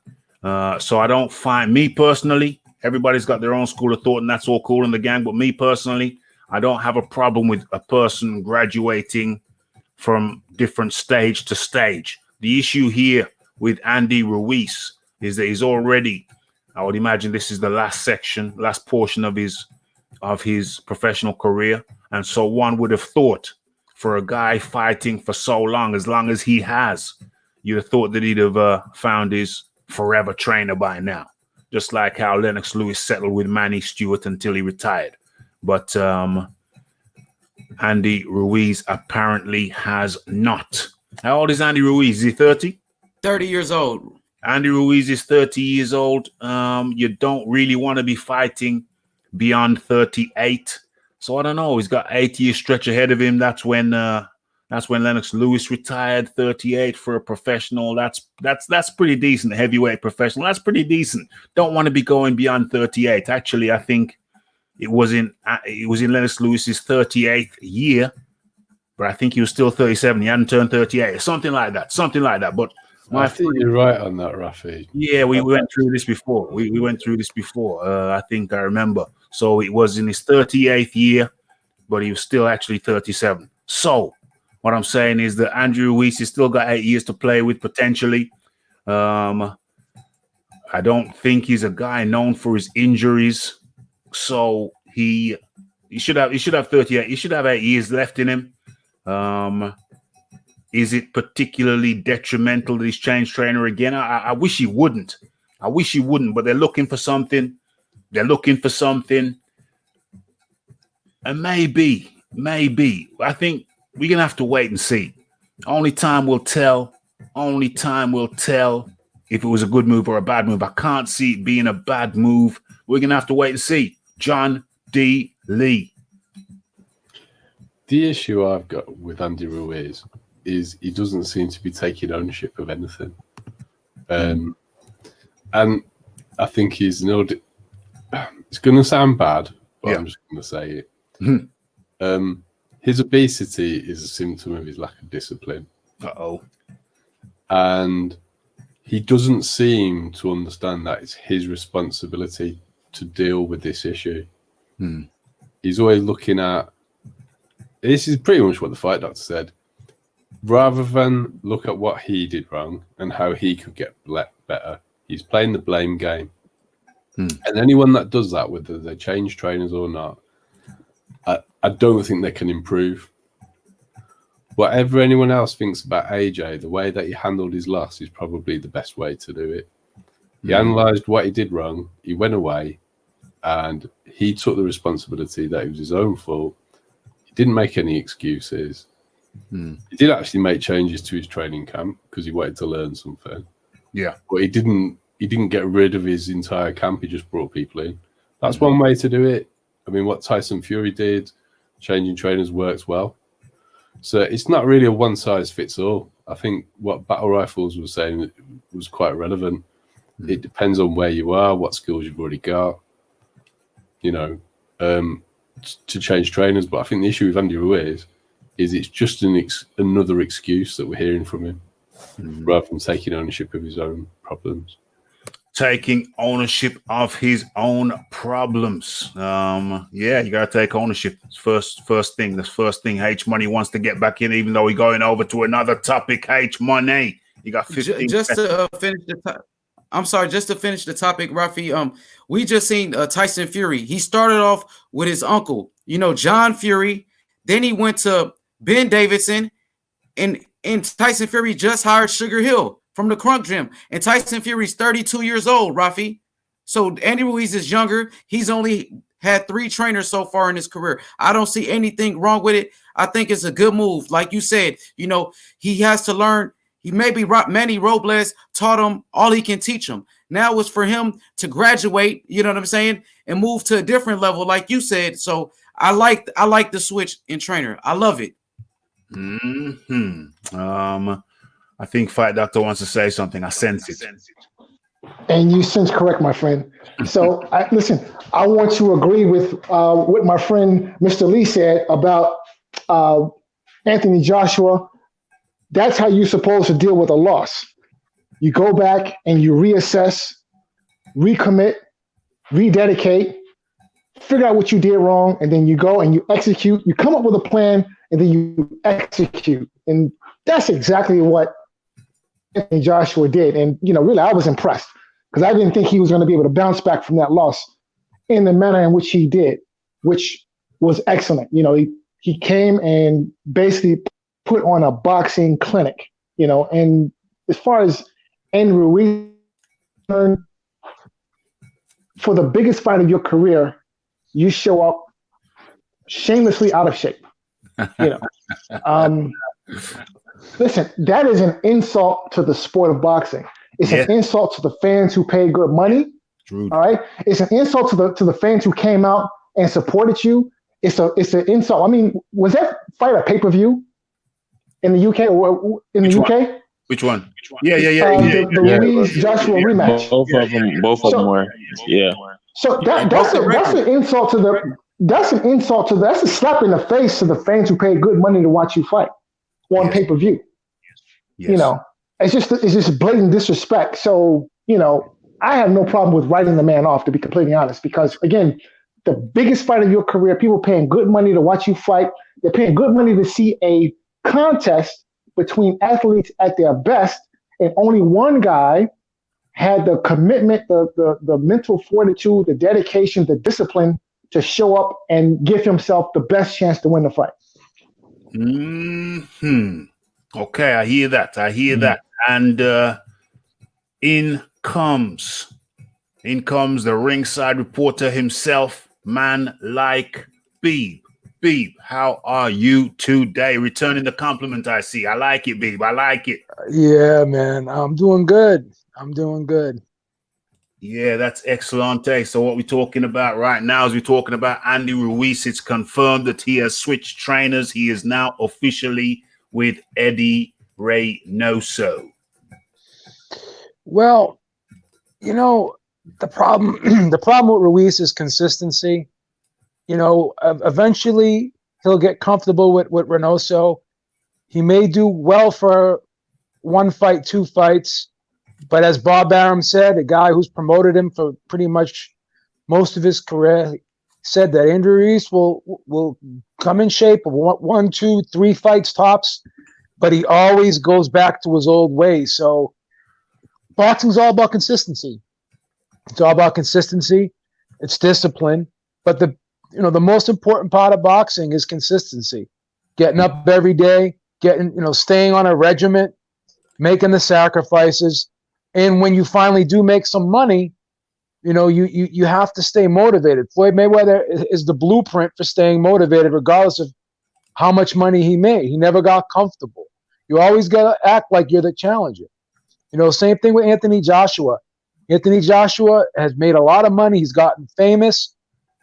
But, you know, he took ownership of his career. When he lost, He owned it. You know, he didn't blame it on anybody else. He didn't switch trainers just for the sake of switching trainers. To, you know, when you switch trainers after a loss, one or two things, you know, it could result to. Whether, you know, you feel as though you couldn't get the best out of the guy that trained you, you need to learn something new, or, you know, he said that it was his fault, but why won't he just take ownership of the loss? Why would you get rid of Robles, the guy who took you there and got you there to the highest point that you've ever been in your career? He navigated you through the biggest fight of your career, got you your biggest victory, and what do? You don't show up for the rematch, and then you fire him. So it makes it look like you're blaming him, even though you said that it was your fault. But you're slapping this guy in the face that took you to the mountaintop. So it's just this. It shows a character flaw. It shows a lack of character. I think John hit the nail right on the head. That the guy just can't be man enough to own his mistakes and live up to his mistakes and take responsibility for him to correct his mistakes. Don't look for someone else to bail you out. Don't look for someone else to be the scapegoat. You were the guy that did not train. You were the guy that was overweight.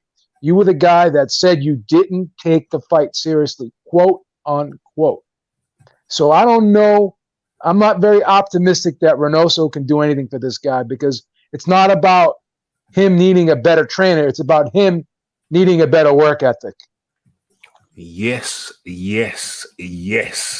And with that, I think we've boxed off that topic. We could keep going and going, but we have fights to see. We have a fight to see. But before we go to that fight review, it would be remiss of me not to share with you. What am I sharing? Cancel that. Let's go to, yeah, I know it was canceled. Let's go to the new banner. Where is it? New banner, new topic, which you're going to chop up before we get to the fight. It reads, Spence, I was taking a lot of stuff for granted, heading towards self-destruction. And I want to get the soundbite in. Let me see if I can do this. You excuse me while I cue this up. Let's see what's up. My dad, I guess, got worried because that ain't it. Getting a lot of trouble. He felt like that ain't it. Physically fine, but mentally I was still tripping because I didn't know how my knee was going to react when I just wasn't prepared, like making it prepared. You know, basketball is reaction. So I'm wondering if you have that same kind of thought process the first time you go back into sparring, you know, with the situation through the accident with your face and how your teeth, you got some new teeth, you got some nice shiny teeth like me and Jack now. Are there any like worries of like what's going to happen that first time I take a left hook to the side of my face that's fucked up? Nah, man, I'm ready. I feel like I'm different. I'm ready to fight. I've been waiting for a fight date since probably, since January. I've been waiting for a fight date. You know, I thought I was going to fight in August, you know, so push back to October, November, which my parents are happy because they're like, man, you don't need to jump right back in there. I'm like, man, I'm ready. Facts. Like the doctor said, the doctor gave me a green light. I was like, I'm ready to go, you know. So, I mean, it's just feel like it's a blessing that I'm here. It's a blessing that I wasn't, you know, severely injured. You know, I didn't break anything either.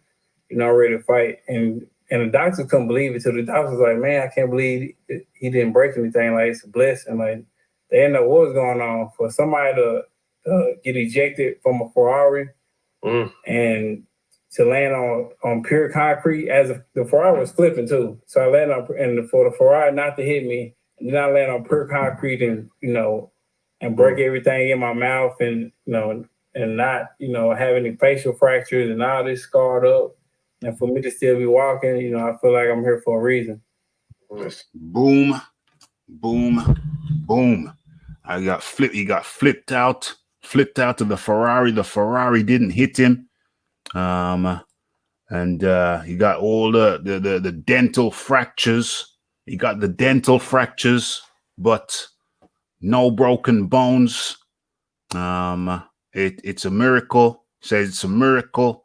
He feels that he's been given a second chance for a rezone. John D. Lee, you wanna talk on that? You wanna speak on that? Well, I hope he takes it, and I hope he dedicates himself to the sport. Mm-hmm. I don't think he should take a tough fight first one out, to be honest. I think he's after those sort of injuries. I think having a cherry pick is fine, just to have a look and see. But if he's going to do that, he needs to be active. He needs to come and fight quickly. There's no point taking a cherry pick and then not fighting for 6 months. He needs to turn it around fast if he does do that. I think I don't like the company he's been keeping. Okay. The people that he spends his time with away from the ring don't seem to have good discipline. And I think Errol used to have good discipline. He's an Olympian. And unfortunately, he seems to be easily led. So I'm hoping that this will be a wake-up call and he can go on and fulfill his potential, however good that may be. Wake-up call. Go on, fulfill his potential. We're going to Battle Rifle. Yeah, I agree. He can take a tune up, and I'll be perfectly okay with that. Just make sure he heals right and whatnot. He said he was okay. I mean, I'm going off that, but take some time because we're going to be without fights for a little minute. So if you want to just take it just because you want to see how you're doing, that's fine. I think a lot of fighters are going to do that anyway, just for the simple fact that the best fights are not going to be made because of this epidemic. H-Mo Knight. Yes. To be honest, Rafi, I think this is a blessing in disguise for Errol Spence Jr. By him getting in that accident, it feels like now Errol Spence has a second opportunity in life. He almost died in his car crash. Now Errol Spence is rejuvenated. He's more dedicated than ever. In this same interview that he did with the All the Smoke podcast with Steven Jackson and Matt Barnes, Errol Spence talked about, how he was blowing up in between fights, going up to 185 pounds in between fights. He wasn't dedicated. Now we have Errol Spence Jr., talking about he just lost 15 pounds during quarantine, working out every day, training, rededicated. It's like Errol Spence has had a blessing in disguise with this car accident. And I feel like the quarantine and this coronavirus, it's a blessing in disguise for Errol Spence. Now he has a chance to heal his body. He has a chance to heal his body. He can recover from his injuries. And Errol Spence Jr. is currently the best welterweight in the world. He's a unified champion, undefeated. And I feel like Errol Spence Jr. is heading in the right direction, Rafi. He said all the right things in this interview. He has a second opportunity at life. He almost died. So I feel like, this was a blessing in disguise. And another thing with this, how some guys, they have to go through something in life for them to wake up. It was a wake-up call. Like some guys I know, they have to go to jail for them to realize, I got to stop doing what I'm doing. Errol Spence, in his case, it was the car accident. And I'm really proud of Errol Spence Jr. And he's saying all the right things. And as far as him coming back to the sport, just like I believe that was Battle Rifle that just said we want to see him in a tune-up fight. Was that Battle Rifle or John? I think it was John that said we want to see him in a tune-up fight. There's a lot of rumors about Errol Spence fighting Maurice Lee right now. Maurice Lee in a tune-up fight. I think that'll be perfect for Errol Spence so we can get an estimation on how he's doing. And after that, if he does good in that fight, I want to see Errol Spence versus Manny Pacquiao. That's a big fight, a unification. He's been calling for Pacquiao for a long time. And then I would like to see Errol Spence versus Terrence Crawford. You know what I mean? And shout outs to Beeb on the panel. And I want to hear what Beeb has to say.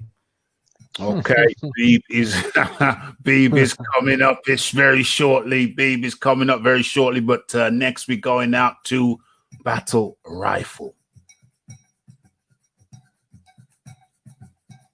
Theoretically, we're going out to Battle Rifle theoretically, but if Battle Rifle ain't there, then I guess H Money must have had a premonition. H Money had a what happened? Over to you, Beeb. H Money couldn't have said it better myself. Errol Spence, I guess he had to hit rock bottom, and getting in that car accident was hitting rock bottom for him to realize that he was going down the wrong path. We've seen Errol Spence as a spectator at a lot of events, being interviewed and sounding and looking very tipsy. So I suspect that he's had some issues with alcohol in the past, and this accident obviously was alcohol related. So maybe this will let him think twice about drinking and driving again. Because again, we talked about this on the podcast, Eric and myself. We said that this probably wasn't the first time he got behind the wheel under the influence. This is probably the first time that he had, got him in trouble. So, sometimes it's like when you touch that hot stove when you're a child and you get burnt time and time again. Eventually, you don't want to get burned anymore, right?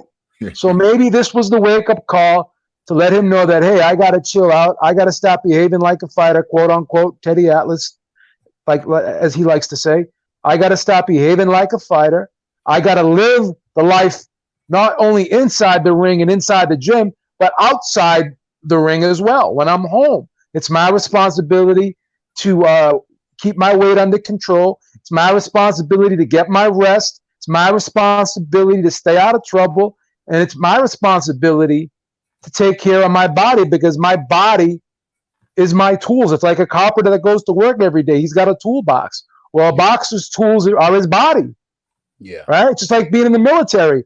If you go out and you're in the military and you go out and get a sunburn, you can get an Article 15. You know why? Because that's called destruction of government property. Because when you're in the military, you're government property until you do your 4 years or 2 years or whatever your term is supposed to be. You're government property. Same thing with a fighter. I mean, if you're gonna be a fighter, okay, your tools is your body, and if you don't take care of your body, then you're going to work without your tools, essentially. So I'm glad to hear, that he's taking ownership of the problem. He's not pointing fingers. He's not blaming the crowd that he hung around with, because again, when you're around the wrong people, you can get in trouble. You can do the wrong things. But what's disappointing to me is nobody took the keys out of his hands. I know obviously it's his responsibility to not drink and drive, but no one around him took the keys out of his hands. So that's a little bit disappointing. So he's gonna have to look around his inner circle and try to figure out who his real friends are. And sometimes if you hang around with someone for a long time, and if they're a bad influence, sometimes you got to cut them loose. So maybe he's got to do some soul searching here. He's got to put himself in the right environment. He's got a beautiful family. Focus on your family and focus on your career and do the right thing. 100%. 100%. Focus on your family. Focus on your training. And I think is the fight doctor back yet? I'm here. Okay, so we're talking about Errol Spence, talking about he's been blessed, he's been given a second chance. It was a miracle. The only broken thing on him was his teeth. So it's a blessing. He's been given a second chance. What say you, the fight doctor? So I can promise you that wasn't the first time he had been behind the wheel after having had one too many. Errol Spence likes to drink, and given his status and his income, well, he's in a situation where people are probably encouraging him to live a self-destructive lifestyle. You know, what I would like to see happen with Errol Spence is that, you know, he would take this opportunity to reassess his life, reassess his destructive habits, reassess his career, just reassess. And figure out, well, what do you want to do? You know, because drinking and driving, that's playing with fire. And this guy, he's getting taught. Listen, he walked away from an airplane crash, essentially. Yeah. And I'm skeptical about if this guy can be 75, 80, 90% of what he was. I had a car accident back in October of last year. I'm sorry, August of last year. And my back is still aching. And it was nowhere near as severe as the one that he walked away from. So, I have my doubts about if this guy, if we will ever see Errol Spence again. We might see 50% of him. We might even see 75%, but I'm skeptical that we will ever see, 100% of Errol Spence, given this car accident that he had. So I mean, I don't know. I hope that he's fully recovered, but I have my doubts. I mean, I'm hearing that he has sparred since the accident. That's correct. And yeah, so that's that sends off. That's like all kinds of red flags. Like, well, this guy hasn't done any sparring, so there's got to be something wrong. There has to be something going on if this guy hasn't done any sparring yet. He's talking about getting a fight. Well, how in the hell are you talking about getting a fight, dude? You haven't even sparred yet. So, well, what he said, I'm curious to see what happens next. Well, what he said is that he's got some new teeth. He's got some new teeth around the front, so they put the posts in. But then that takes time for the gum to heal up around the posts. So he's got some false teeth in the front there. The front top ones, those are false. They're just resting on the posts. Only when they're healed, the gums have healed up around the post and everything's taken nicely, then they'll put the teeth, the new teeth. They'll screw the new teeth onto the post so he can't get hit in the mouth right about now. But going forward, those posts are pretty strong. Some would argue it's stronger than real teeth. So he should be good going forward in that regard. He didn't have no broken bones, just had grazes. I know there's a lot of people, there's two camps, there's two tribes. Some saying he can never be the same again. And that might be the sensible approach. But for me, I'm optimistic. He's got the Jamaican background. His dad's Jamaican. He got the same heritage. So, I got to support my fellow yardman. PBC, it's not a PBC thing, nothing to do with that. But I do like Errol Spence. And I hope he makes a full recovery. But that might just be me being optimistic. John D. Lee, I know you're very skeptical. Yeah, I'm skeptical, but it doesn't mean to say I'm right. That's why I'm okay with a tune-up. Yes, just to see where he is. Mm-hmm. I hear you. But the biggest factor in all of this is again a lack of self-discipline, and that needs to be addressed for him to achieve his potential, however good he is now or not. As the case may be. Yes. So time will tell. It's easy to be disciplined when you can't go out and you're on lockdown and you haven't got anything else to do. Can he maintain it when he's got the same people calling him out to the club? Can he say no? That's the real question for me. And then the other thing is, what's the actual real damage to his body? That we're gonna have to wait to find out. That we're not going to know until we know. H Money, do you think he's gonna come back good? I don't think H Money's there. Spencer, yeah, I think he's gonna come back good. I just want to see him in a tune-up fight first, though, Rafi. We don't want to rush him, right away, especially after a car accident of that magnitude. You know what I mean? He did say he still hasn't been sparring, so he's not recovered 100% yet. He still has those, I think, posts in his mouth. So he hasn't been able to take any punches. I want to see him in a tune-up fight with Maurice Lee. Maurice Lee has been making a name for himself right now in the social media, and then we can get a good estimation on where Errol Spence is at, if he's the same fighter or not. So let's see him in a tune-up fight. He deserves it after that car accident. He deserves a tune-up fight. And then let's put him in there with the Manny Pacquiao's and the Terrence Crawfords. Even Terrence Crawford said it, though, Rafi. Terrence Crawford said, let him get a tune-up fight, and then me and him can get in a fight. You know what I mean? So I respect that. Yes. Battle Rifles. What's your feelings on this? Errol Spence going to come back good or no? Honestly, I have to see once he gets his first fight back. Really hard to say. He said he was okay, and that's as good as I can go off of.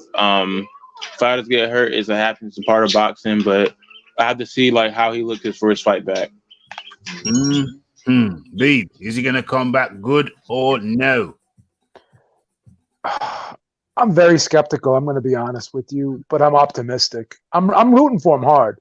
I like Errol Spence. I'm rooting for him hard, but there's a part of me that's concerned. There's really a big part of me that's concerned. I got to be a realist. I'm a dreamer, but I'm also a realist. And that was a bad accident, man.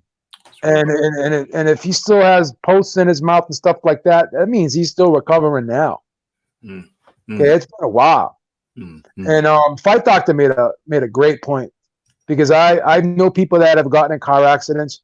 My brother actually hurt his back, and every now and then it still bothers him to this day. There's certain injuries that you suffer from, and he may not have suffered from a lot of cosmetic damage type injuries, but who knows what happened internally.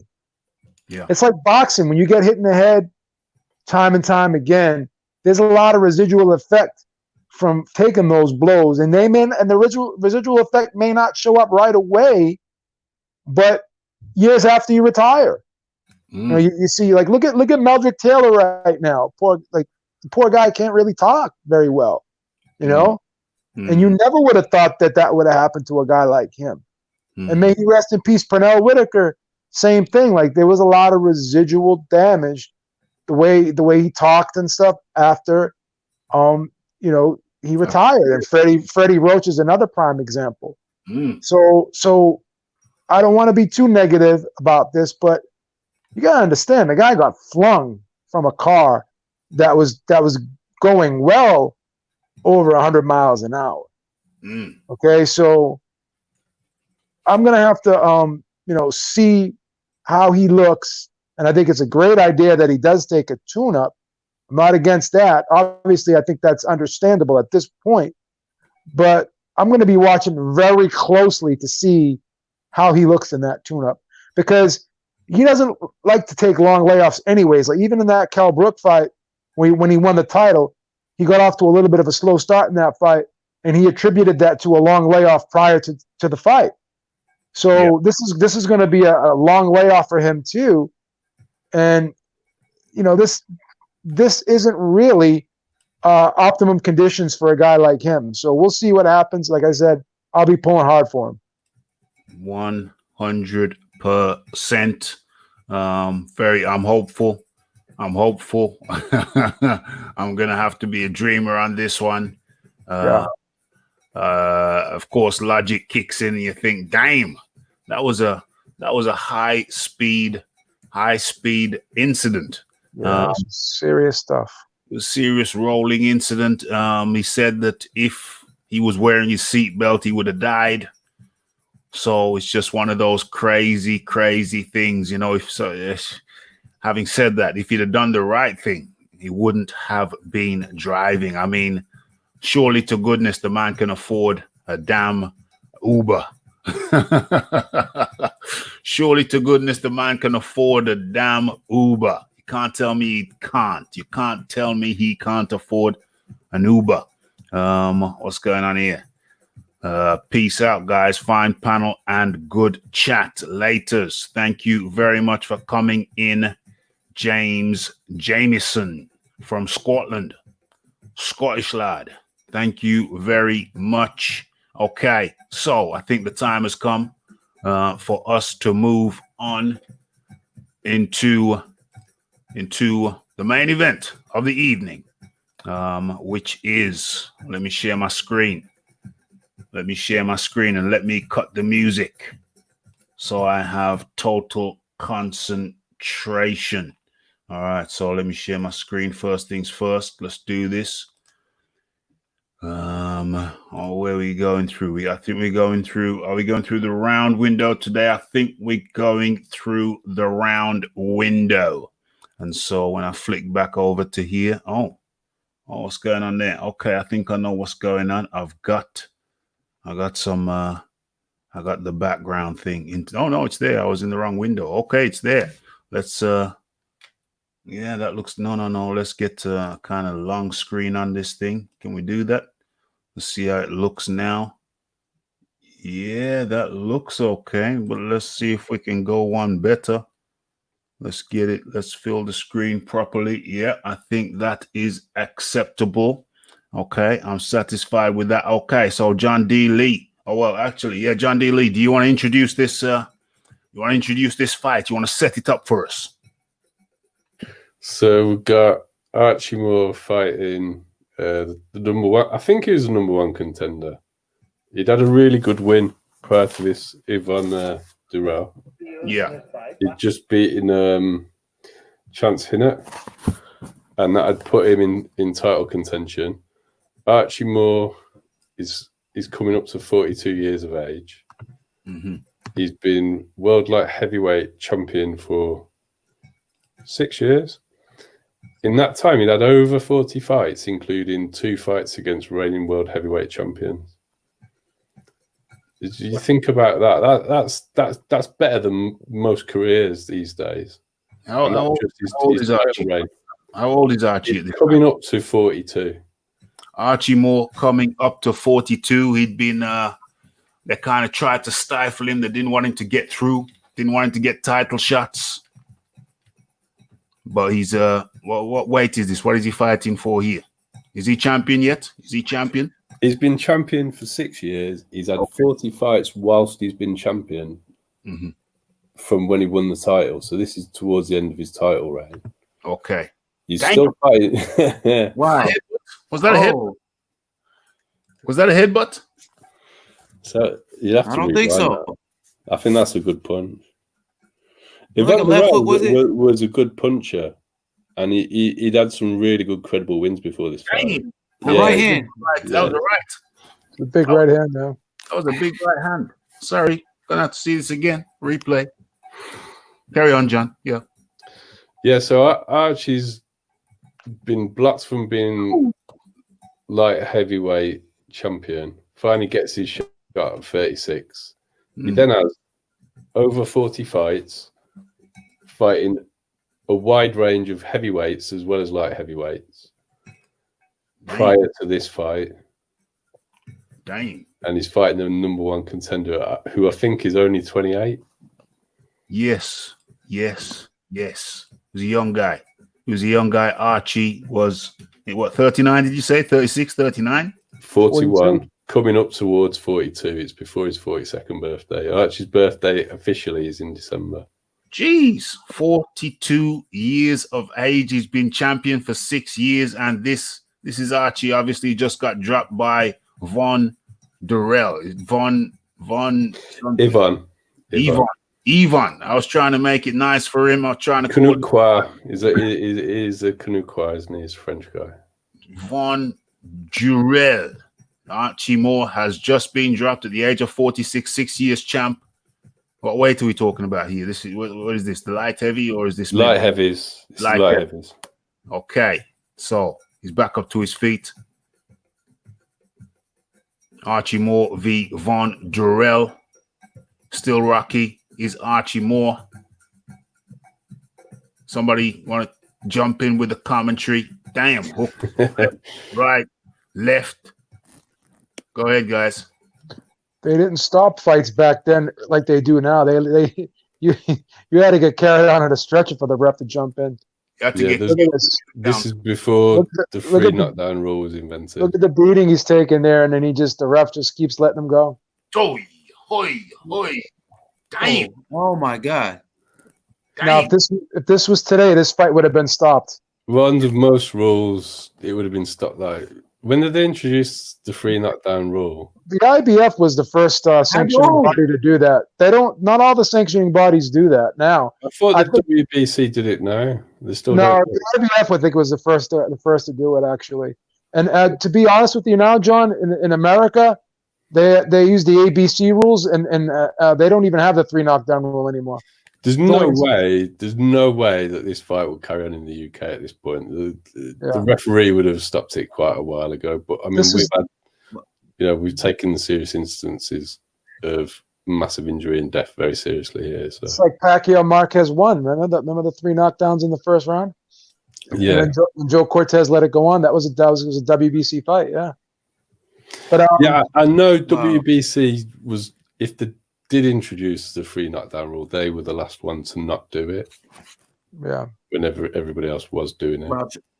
They don't have it anymore. Tremendous chin by Archie Moore, guys. I don't know how he got back up from that first knockdown, and he continues to get back up, showing a championship heart. What a warrior! What a great warrior! Well, this is the conditioning these guys had back then, because they're used to going 15 rounds in title fights, so they had to be in shape, you know. I think there's actually more to it as well. I think one of the biggest myths in boxing for me is you can't condition your chin. Sugar Ray Leonard always used to say that it took him a while in sparring to get used to taking punches again. And you know, Sugar Ray is considered to have a very good chin. Yeah. Well, Mickey Ward used to say, because I used to work out at the same gym he used to work out at, and a lot of it has to do with stamina. You know, if you condition if you teach your body how to utilize oxygen properly, then your brain is always going to have that oxygen going to it, and you know you're going to be able to take shots better. I agree. Your brain's going to be able to utilize the oxygen better, and you know your brain loves to use the oxygen for fuel. That's what Tony Bellew said when he improved his chin as well. He said it all comes from cardio fitness, which I think it's a large part of it. Yeah, and then when you're in shape too, your circulatory system works better too, so the blood flow going to the brain is better. When you're in shape, your body just utilizes everything better.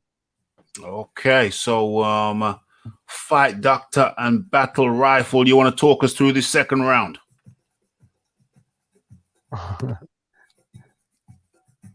Fight Doctor. I got you, Ruffy. I got you, Ruffy.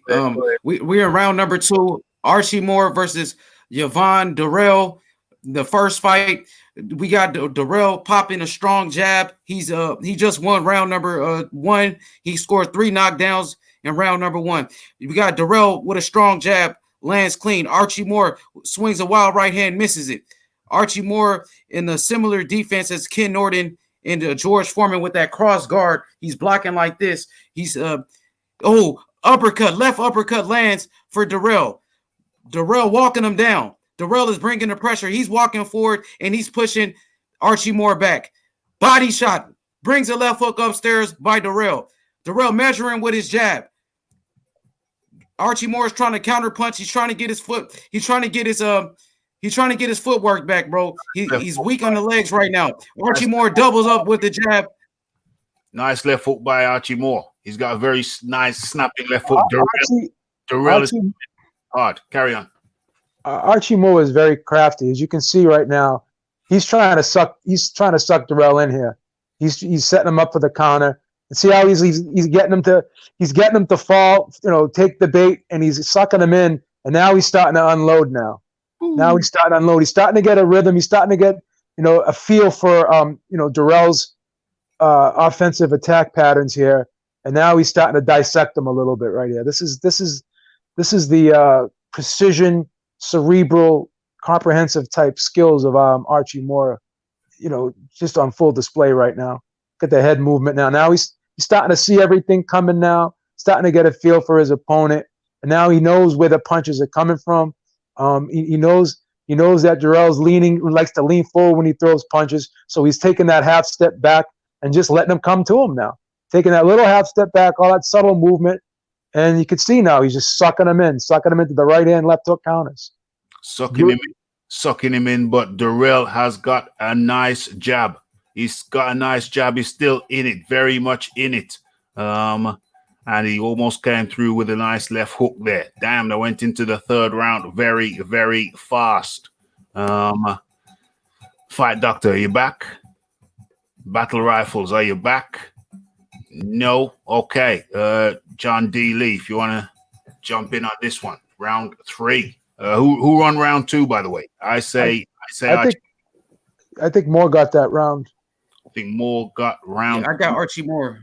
I think Archie Moore, he made his adjustments in round number 2, like Beeb said, and I think Archie Moore, he outboxed him in round number 2. Nice hook by Durrell, though, and a nice little liver shot there by Durrell with the right hook to the body. Jabs by Archie Moore. Anybody come in? Moore is just so crafty, though. You could just see him. See how he's piston-like jab. Yeah. But he's moving his head now. He's starting to slip it a little bit now. As the jab is still a threat. He's still a threat, Durrell. But Moore is starting to slip these punches now. Look how he's giving him the upper body movement. Yeah. Look how slick Moore is. Moore is definitely a seasoned vet. And he earned the name the Mongoose. Yes. And this is how a fighter like Archie Moore and also Bernard Hopkins, they're able to transcend their style into their later years, because it's about skill and it's about timing as well. He's starting to see these punches coming. He's starting to time them. See how he's starting to slip these shots? He's starting to, even some of the shots that are landing right now, if you watch very closely, see how he's rolling them? See how he's rolling them now? See how he sits back? He's kind of rocking away from the right hand. You can see it. Archie's also very good at parrying, catching shots on his arms. 100%. Just taking any sting off it that he can. Yeah. So even when they're landing, he's just taking that little bit off it. That's 100% correct, John. I agree with you. And the turtle defense that H Money said George Foreman used. Well, George Foreman used it because it's that crab. They call it the crab, the cross-arm crab. Yeah. Ken Norton used to do it too. Archie Moore, when he retired, started his ABC programming, which George Foreman was a product of, for troubled kids. And if you look at the Rumble and Jungle, Archie Moore's in his corner. Aha. Yeah. Archie Moore actually trained George Foreman, and Yeah, from the ABC program. So when Foreman got into trouble in Texas, he was sent there to stop him from, going down the wrong path. Reoffending. Yeah. The end of round 3. We're now into round 4. Another more round, I would say. Yep. H1. He has more skills. Well, right now I'm seeing Archie Moore is making his adjustment, and he has. What's your background noise? How's my audio? Good. It's a little back. It's a little echoey. Say guys, I gotta hop off. Duty calls. I gotta do something for the job, so I'll hop back on as soon as I can. No problem. Thank you, Fight Doctor. Appreciate it. Hop back on. Okay. You can. H Monet. Okay. I got Archie Moore right now with a big left hook, look like an uppercut, and Archie Moore is fighting from the outside. Oh, big right hand, Archie Moore. Counter right hand, caught him in between. Another right hand lead, left hook. Durrell looks hurt a little bit. It looked like he hurt him uppercut. Wow, big body shot by Archie Moore. Archie Moore is a hell of a fighter, making his adjustments. He was down 3 times in the first round. What a fighter. Hell of a fighter. Like Beeb said, he got some Hopkins to him. He's such a crafty veteran. Now he's just boxing him from the outside. You know what I mean? He's using his skills. There. Got tagged with a nice left hook there, did Archie Moore. Durrell is young and tough. And he's got boxing skills. Look at that right hook. Look at that right hook. Look, another right hook from Durrell. And another right hook from Durrell. May have missed. But Durrell ain't no joke. I think the important thing that everybody needs to understand about Durrell is he'd beaten all the fighters he needed to be to challenge for the title. He's, in terms of not being a joke, he's if he's not number one, he's number two Well, in the light heavyweight at the time. Well, back then, John, too, they really had to earn it because there wasn't 3 title belts. There was only one back then, and you know they still got the NYA. Yeah, they had the New York one. Yeah. They had the New York one, but that turned into the WBC. That one actually turned into the WBA. WBC came. Hold on. WBA is older than the WBC. Yeah, that was the WBA. No, but didn't the National Boxing Association turn into the WBA, and the NYASC turn into the WBC? No, the WBC came around in the 60s. Yeah, it's in the 60s. So this isn't that far away. This is 58. Yeah, and I'm pretty certain it's the New York State Athletic Commission, isn't it? We're talking about. I'm pretty certain they sort of joined up with all the European bodies that had tried to start belts to form the WBC. Left hook from the Mongoose. Big right hook from right hand. This is a war. Jab, jab, jab by the Mongoose. The nickname. Ooh, just missed with that right hook there. Uppercut from Darrell. Left hook from Darrell. Darrell is tough and damn. Big left hook from another big left hook from Archie Moore. This is crazy. This is crazy. That was round 4. That was a nice war. It's a great fight. I think can have that possibly to duel that round. That's what I was going to say. He didn't come here to just give it all. Who won that round? I've got that was a close round though, but I think Darrell edged it. Yeah, H more night. I got Archie Moore in that last round, bro. He's showing me different type of skills, man. He's outboxing him, he's outlanding him, but Darrell is very dangerous. He has the power advantage, and he showed us that he can hurt Archie Moore. Boom, boom, boom. Into round 5. Look at that jab by Archie Moore. He's tripling up with his jab. He's just letting it go. You know, he's on his toes right now. He's using ring generalship. He's using his footwork right now. Big body shots by Darrell lands. Darrell with a powerful jab. I noticed that Darrell has a power jab, and he lands it, and he hurts him with it. Look at Archie Moore's footwork here. See how he's just moving so subtly, not taking himself too far out of range, but just enough where he can slip. But he's still in position to fire back. That's just really, really, really astute boxing ability right there. Oh, another one. Hell. Holy hell. Sorry, I got to replay that. Damn. Cannot get away from that right hand, though, huh? Yeah. Oh, man. Boom. Damn. See how compact that right hand is? Watch how he throws that right hand. See how the elbow is like right by his hip when he throws it? Replay. It's so short and compact, that right hand. It's not like telegraphed at all. It's not wide.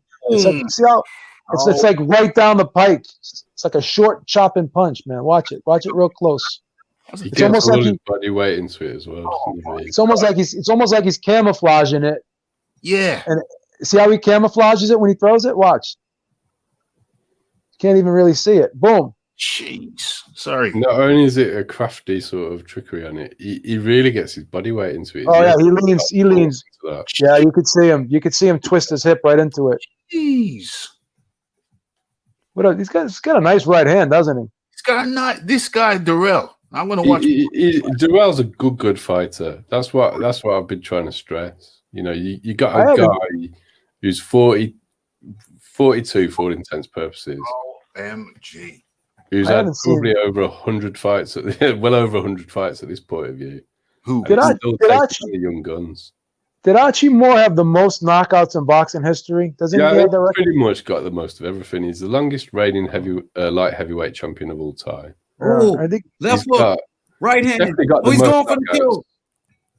Body shots, Darrell. I think he's got the most knockouts in boxing history. He has, but you have got to put that against the amount of fights he had. Darrell, right hand, Darrell again. Massive right hand.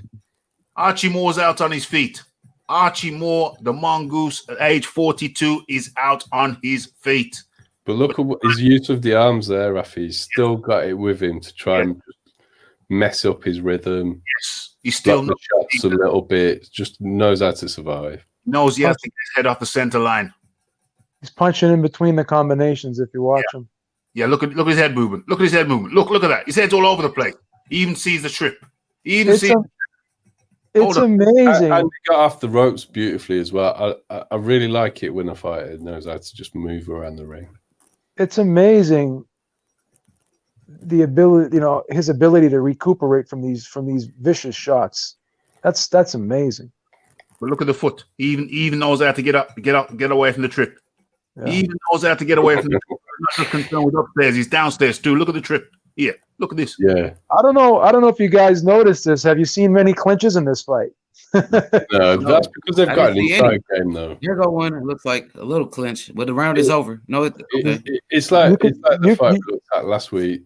I don't know if it's in that review we did with Holyfield Quarry, but there's virtually no clinching in that as well. Because that's correct. I remember that one.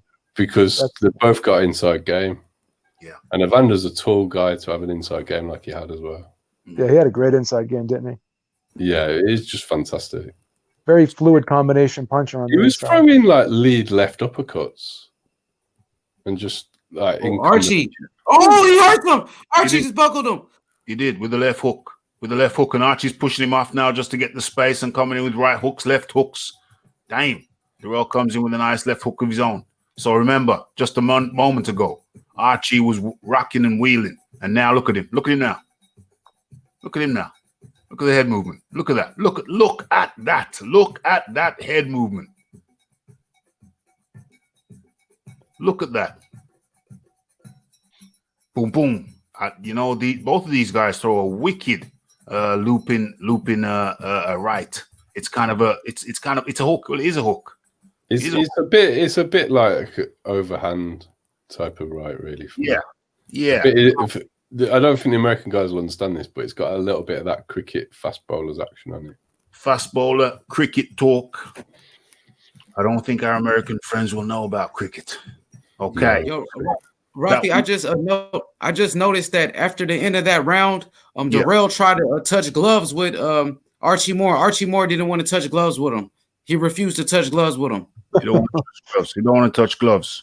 You don't want to touch gloves. Treadmill versus the track, road running. So that's why they called him Archie. Well, they called him the mongoose. They called him Archie was his name. Archibald. Look at that throw. Very impressive. Very impressive. Okay, so that was round 5. What was the scoring for that? 10-8. 10-8 Darrell because of the knockdown. Mm-hmm. John Dealey. I thought Archie did enough afterwards for it to be a 10-9 round, really. I just thought he did enough, but it was a Darrell round. You can't really. I don't think you can do enough to overcome the knockdown. No. The Beeb. What's your score? That was a clear Darrell round, but John is right. Archie Moore did come back at the end of the round, but it wasn't enough. No. Okay, so we're into round 6. Archie Moore versus Darrell. Look how he comes out, after in between rounds, after every round, he comes out so fresh, Archie Moore. Look at that. That's amazing. Wow. He just landed a big right hand. Left hook by Darrell lands. Darrell with a straight right hand cross that landed. Darrell bangs to the body. Right hand and the left hook to the body by Darrell. Darrell fires a jab. Archie Moore is fighting from the outside. Archie Moore, he's boxing him. Double, triple jab by Archie Moore. Throws an uppercut. Left uppercut by Archie Moore. Archie Moore is putting on a boxing clinic right now. He's looking sharp. But Darrell, left hook Darrell lands. Every time he lands, it hurts him. Every time he. Archie Moore is very active with that jab this round. Very much so. Yeah. Now I think he's trying to change tactics here. He's going to keep him at a distance because he knows once he gets close, he can land that short right hand over the top, and that's kind of been the albatross for Archie Moore right now. Is that right hand of Darrell's? See how he pushed him off right there. He's trying to keep him at a distance now. I think it's what you said, B, but Archie's realised he disguises it so well, it's just going to be hard to read. And Yeah. Archie had a big reach for his height. He Yeah. was like 5'11" with like a 75-inch reach. He had very long arms. Ooh. Big 1-2 by Archie Moore. Darrell fires back a combination to the body. Archie Moore's on the ropes. He gets off the ropes. He wants to touch gloves. Darrell wants to keep touching gloves with Archie. Archie's not having it. Yeah. Darrell closed the distance. Darrell on the inside right now. Darrell body shot.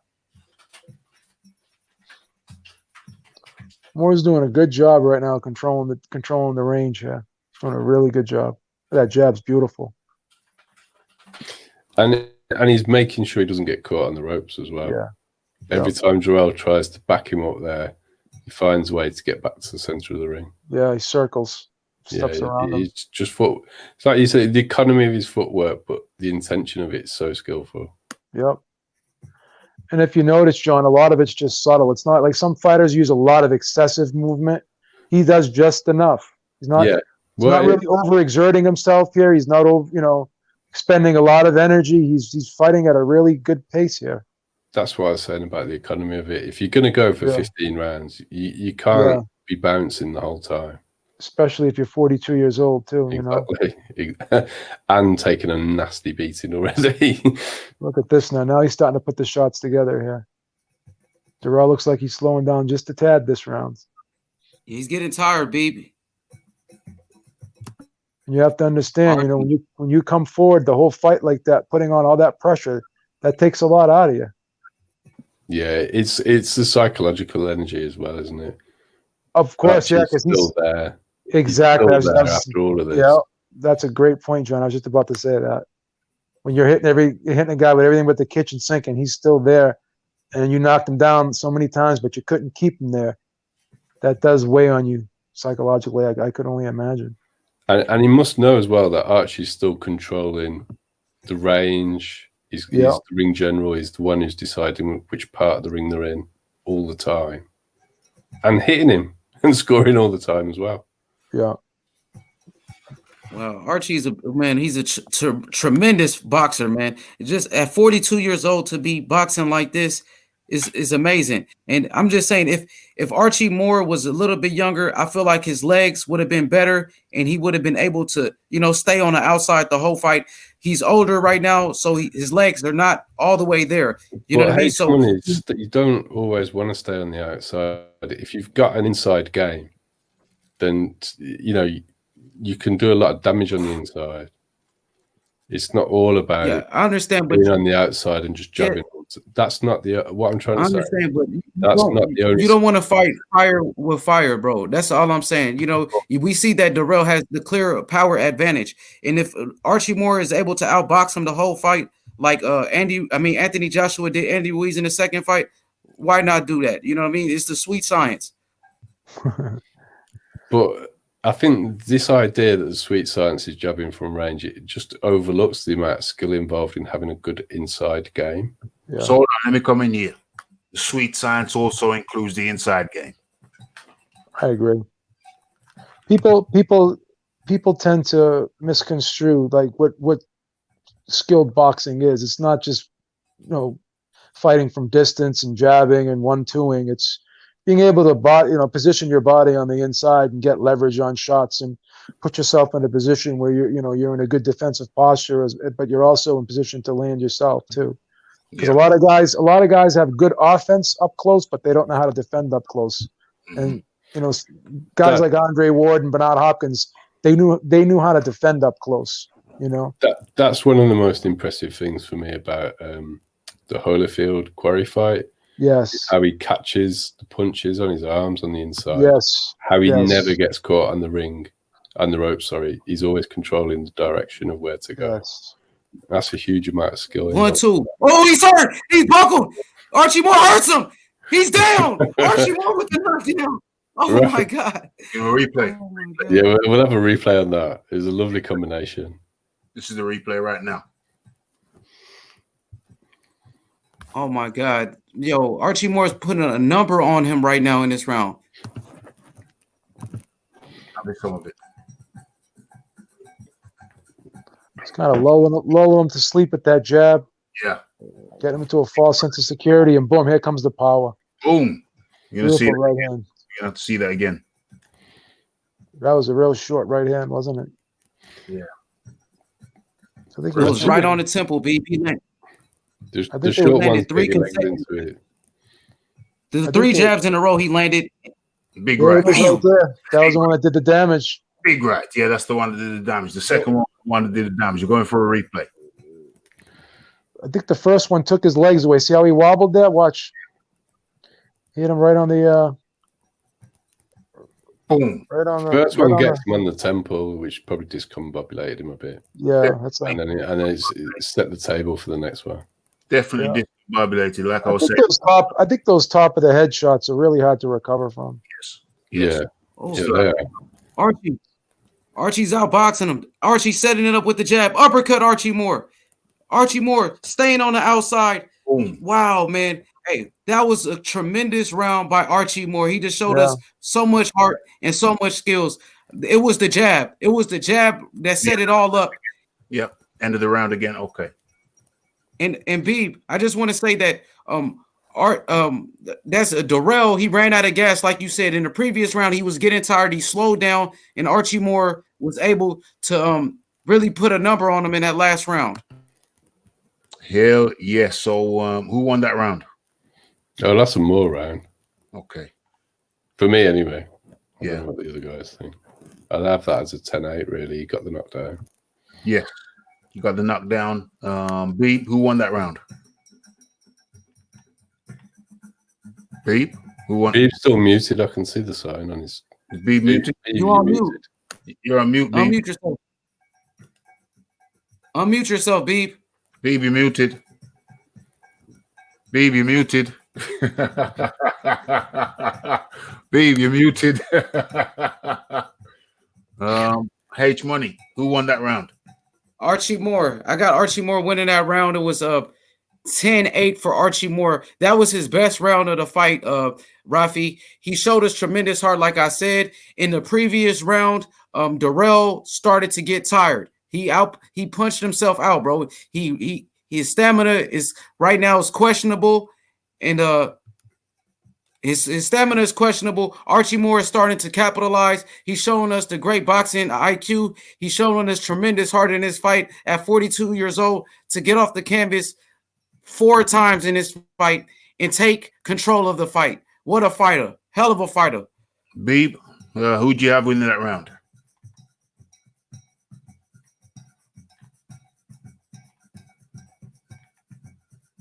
Beep's frozen. Beep's frozen up. Okay. So I missed some of that round, but I missed some of that. Beep is back. Beep is back. How you doing, Beep? Who'd you have winning Good. that? I had Archie Moore win that round. I'm sorry. I think I froze up there. That's why I couldn't communicate with you guys for whatever reason. No problem. Okay, so let's go. First and foremost, let's see what's going on in the chat. What we got here? I can actually listen to. He says he can actually listen to H Money when he's not being a naughty fella. Cheers for the listen, Raf. Yes, AK Junior up in the building. Much appreciated, AK Junior. Appreciation for the follow on Twitter. Appreciation for the super chat that stimulates other people to come through with a stimulus package. I like that one. You should all have a go commentating a round for. Yeah. We tried that, but really, people have got things to say. So, people just jump in whenever they got something to say. We did try that method, but, I just let people jump in. And it's good for me, too, because I don't always have to be talking. He was slow about what? He was slow about a round and a half ago. Okay, what do you mean he speeded up? Yeah, he evened up. I see what you're saying. I see what you are saying. Let us continue. I think this is round 7 now. Okay. Archie Moore versus Yvonne Durrell. Let me sort this out here. Okay.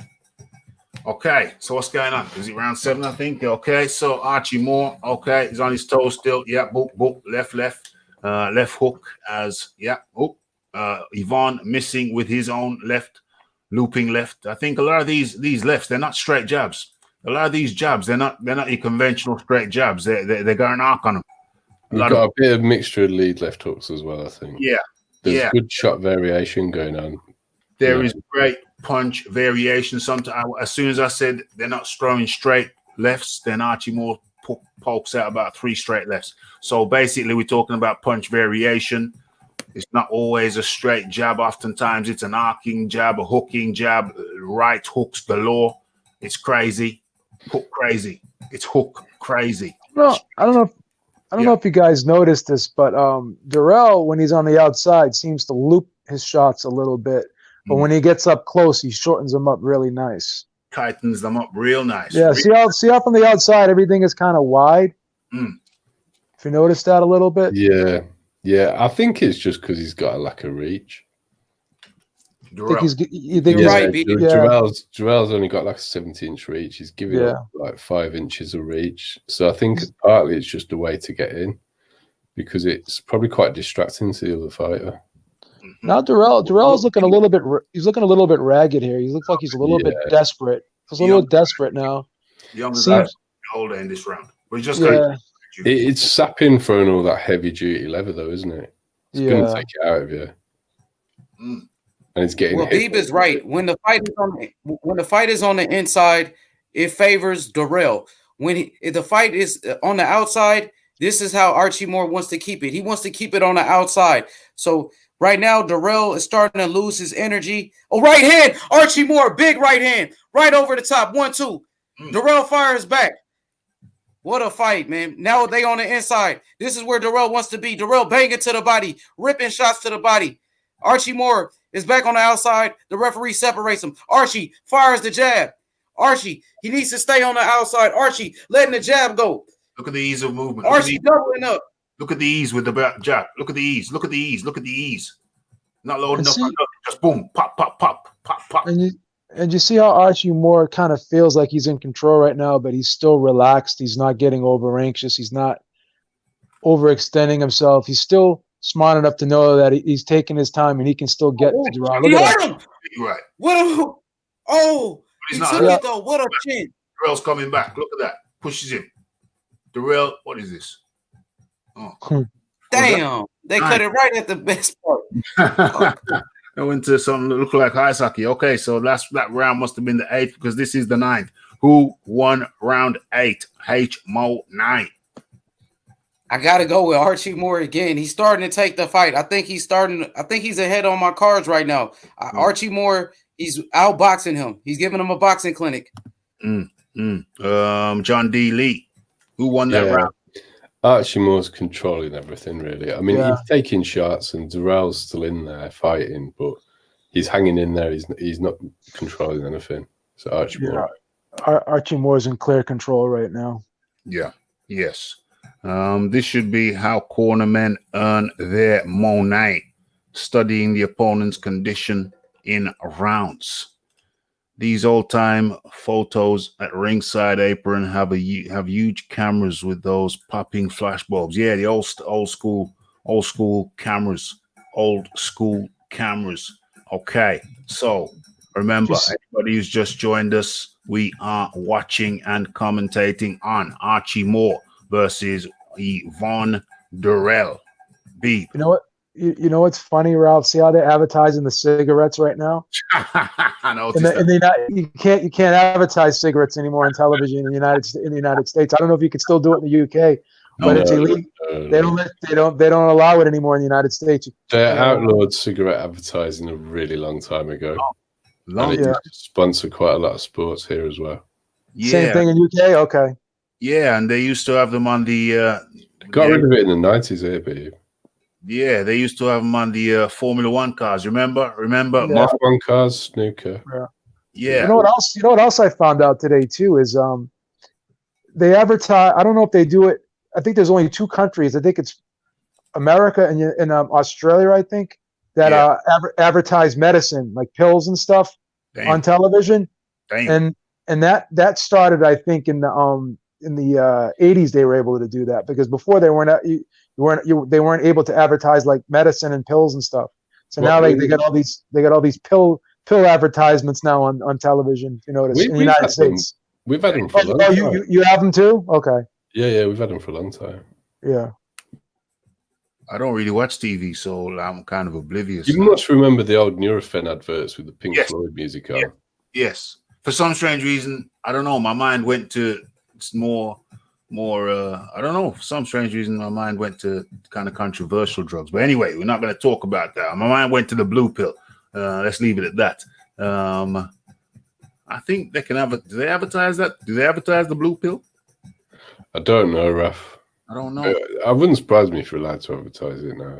I don't know. I know they do in foreign countries. I can't say I remember them doing it in the UK. I don't know. Okay, so boom, round 9. Round 9, and out comes Archie Moore with the jab, with a slick jab. What's going on with the mongoose? Okay. Oh, damn. Vaughn throws a flurry. I think every shot missed. Vaughn, I noticed some head work here. I wouldn't be surprised if there was some flashes. Vaughn started moving his head as well. Yeah. Okay. So, tentative. Oh, boom. Big right by Archie Moore, followed by a jumping left hook. Okay, Vaughn's okay. Wow. Archie Moore, he's putting on a boxing clinic right now. And Darrell looks completely gassed. He's out of gas. Darrell is out of gas right now. Yeah. Deft jab from Archie Moore. Vaughn ain't over. Look at those hooks. Hook to the body, hook to the head from Vaughn. Left hook to the damn. Wicked left hook to the body. Damn. Right hook to the body. Big left hook to the head from Archie Moore. These are powerful energy sapping blows. Big left hook from Darrell. Archie Moore.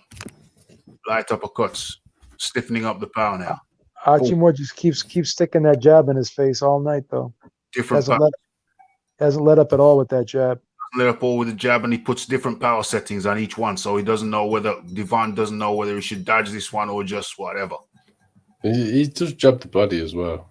He's got good variation. Oh, upstairs, downstairs for sure. Upstairs, downstairs, power, doubles, triples, and just singles. Punch. Darrell landed some big body shots in this round. Big body shots. Yes. Look at the jab though. Boom. And then followed by a big right. Boom. They're doing it all the time. What an exchange. What an exchange. Oh my God. They're going to war. They're going to war right now. It's a war, man. And it's almost as if Darrell's fighting on instinct right now. Damn. Look at what Archie does when they're in closer. The way he crosses his arms across his body. Yeah. I'm sure he's taking a lot off these body shots, you know. Yeah. See how Archie keeps his head off center line too on the inside? See how he just keeps his head off to the side? Yes. The mongoose. So he's got these real crafty, subtle tricks he's doing on the inside. See how he keeps shifting his head over his shoulder? He's moving his head just subtly, and he's also protecting his body when he's my God. Big right from What a 1-2. Damn. 1-2, Archie. 1-2. Darrell comes back. And I think what Archie's doing though is sapping the energy out of him. Oh, yeah. This is energy sapping stuff. Especially when you walk into a jab like Darrell just did. Just walked into a jab. It's not going to knock you out, but it is going to be very, very uncomfortable. We've reached round 10 stage. For me, that was a clear Archie Moore round. That one. Yeah, I felt Joel came out quite well, and then he just faded. The tide has definitely turned. Yeah, the tide has turned, but I wouldn't write Darrell off just yet. He's a strong young man. In the old days, even the doctors advertised cigarettes. Yes, they did. There's some old films where you're going to see your doctors and you're smoking a cigarette right there in the doctor's surgery. Have you ever seen one of those? It's crazy. Back in the 50s, they didn't think that cigarettes caused cancer. They didn't realize how bad cigarettes were for you back in the 50s. There were health adverts in the UK recommending to take a break from driving and have a cigarette. Well, Rafi, I just want to give you my two cents on the fight right now. I feel like Archie Moore has shown us that he can take Darrell's best punch and he can get back up.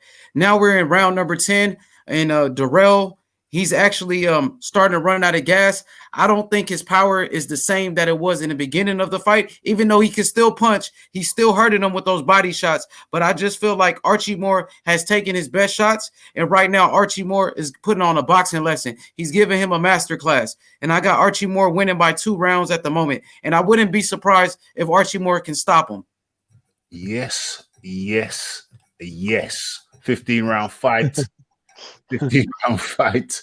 And we're getting back into it. What are you watching? What are we watching? It's Archie Moore versus Von Darrell 1. Archie Moore is the world light heavyweight champion, and he's been reigning for 6 years at this point, and he's at the age of 42.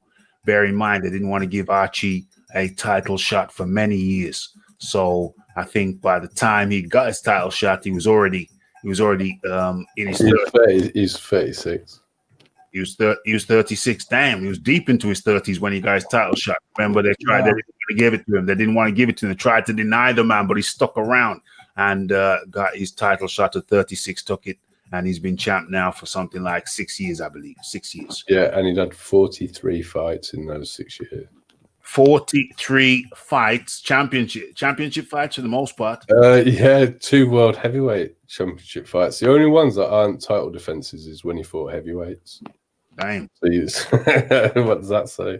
Damn, it's crazy, man. It's crazy. Look at that work ethic. Look at the schedule. Anyway, without much further delay, let's get into the 10th. Have I asked it who won that round? Have you had your go? We'll let it go. Who won that round? I gave it to Moore. It's a clean sweep for Moore. Clean sweep for Moore. Okay. So here we are, round 10.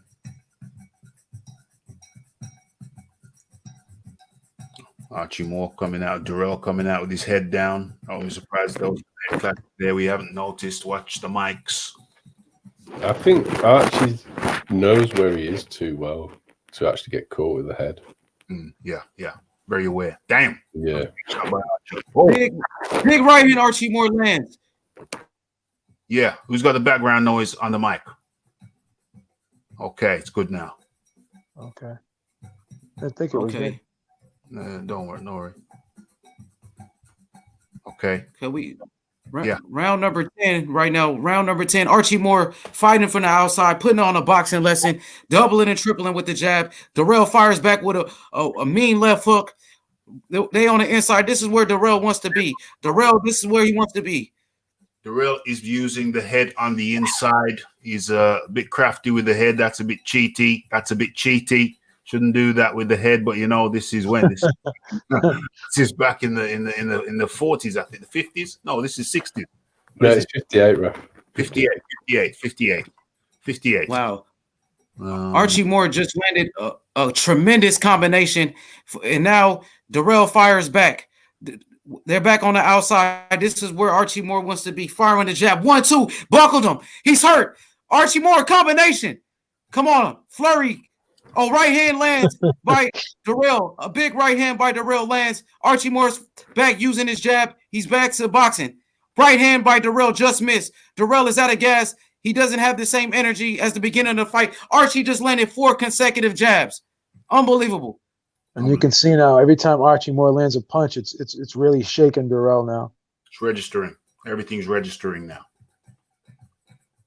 It's taking a lot of steam out of Darrell.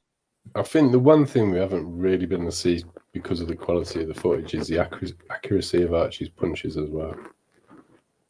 He's very good at hitting the target. Yeah. And setting up his combinations. As demonstrated right now. Damn. Turned Darrell. Darrell's visibly slowed down. Yeah, I like that. I like how he just turned him, Rafi. That was a beautiful move right there. Should look at that again. Frozen. Okay. Rewind. Frozen.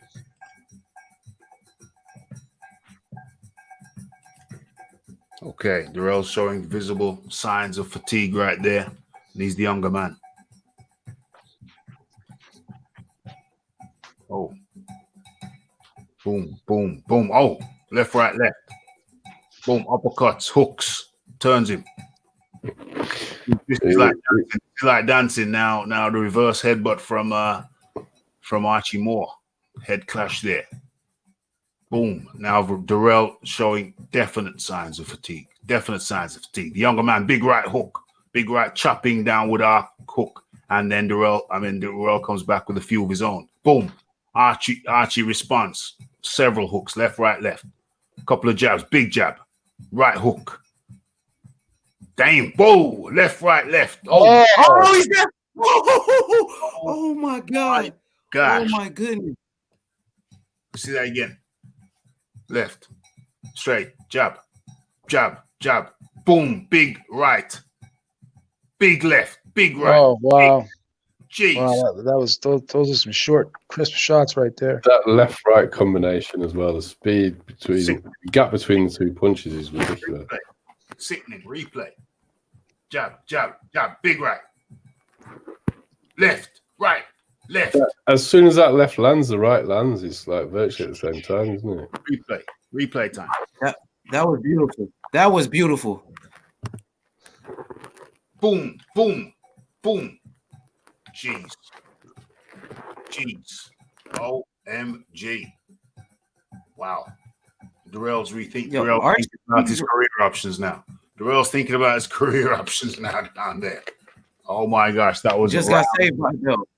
Oh man, that was that round 10? I'm pretty sure that was round 10. Yeah, that was 10. That was 10. Okay, I've got to go around the table. 10-8 for Archie. 10-8 for Archie. H1A. Who won that round? 10-8 Archie Moore is putting on a master class. He's showing us tremendous heart in this fight. The guy is a true champion, one of the greatest light heavyweights to ever do it.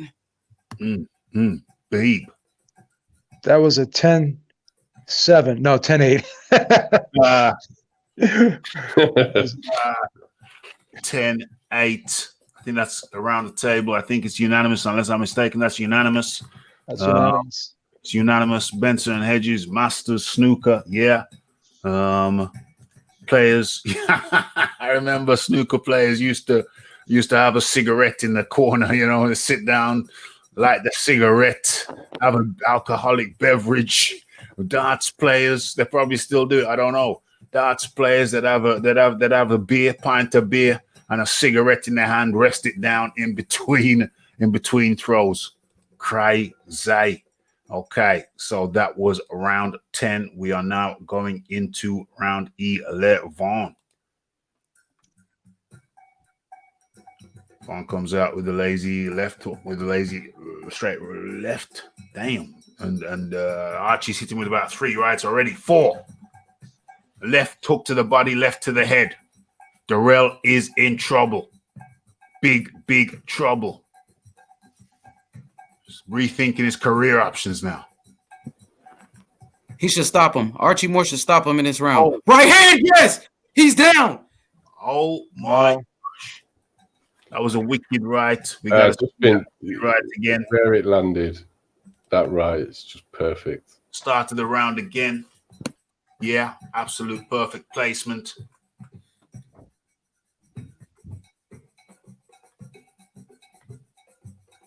Boom. Look at that. Sniper shot. Right hook. Left to the body.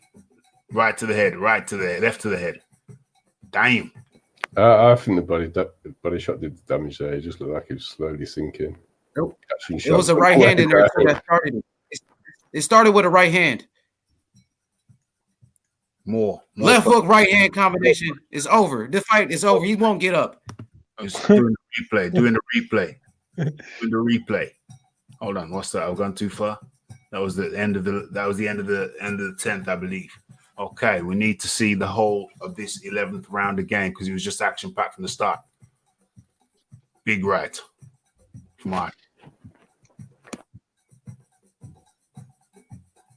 Mongoose doing what Mongoose does, slipping, sliding, boom, big right, big left, left to the body, left to the head.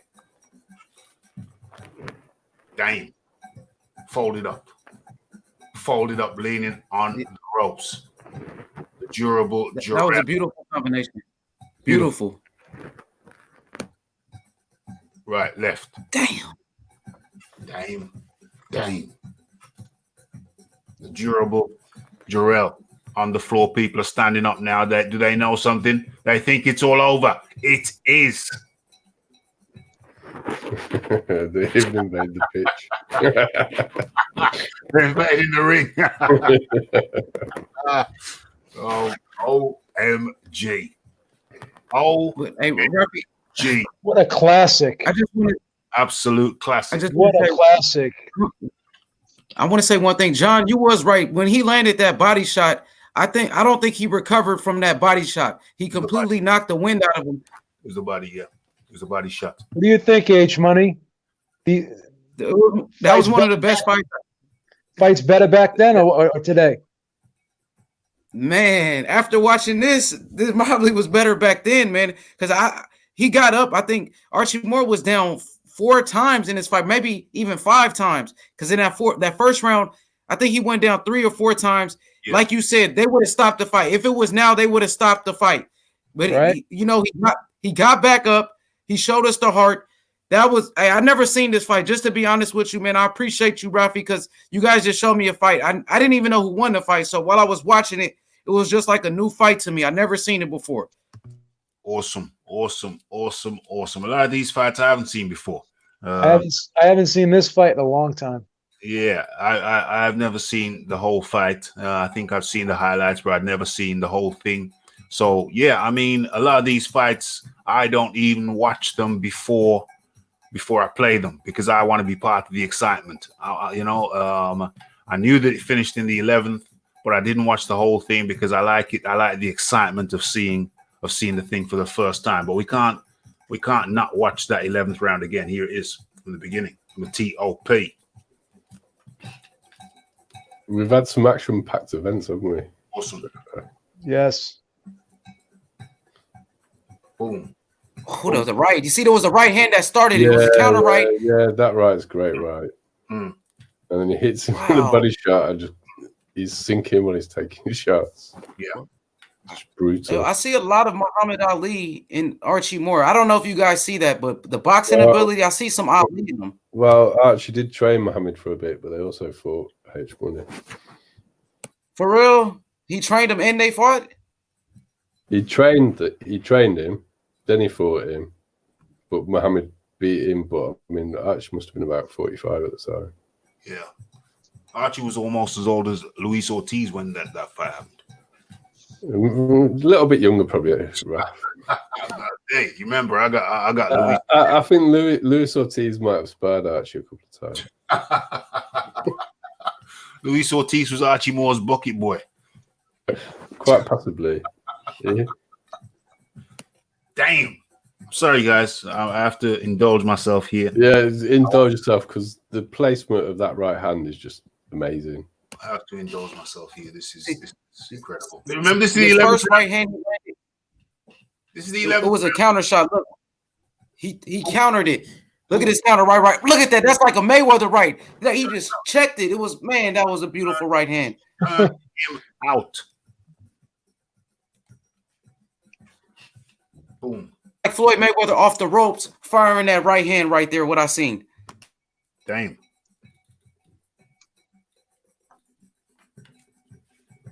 Boom, boom, boom, boom, boom, boom, boom.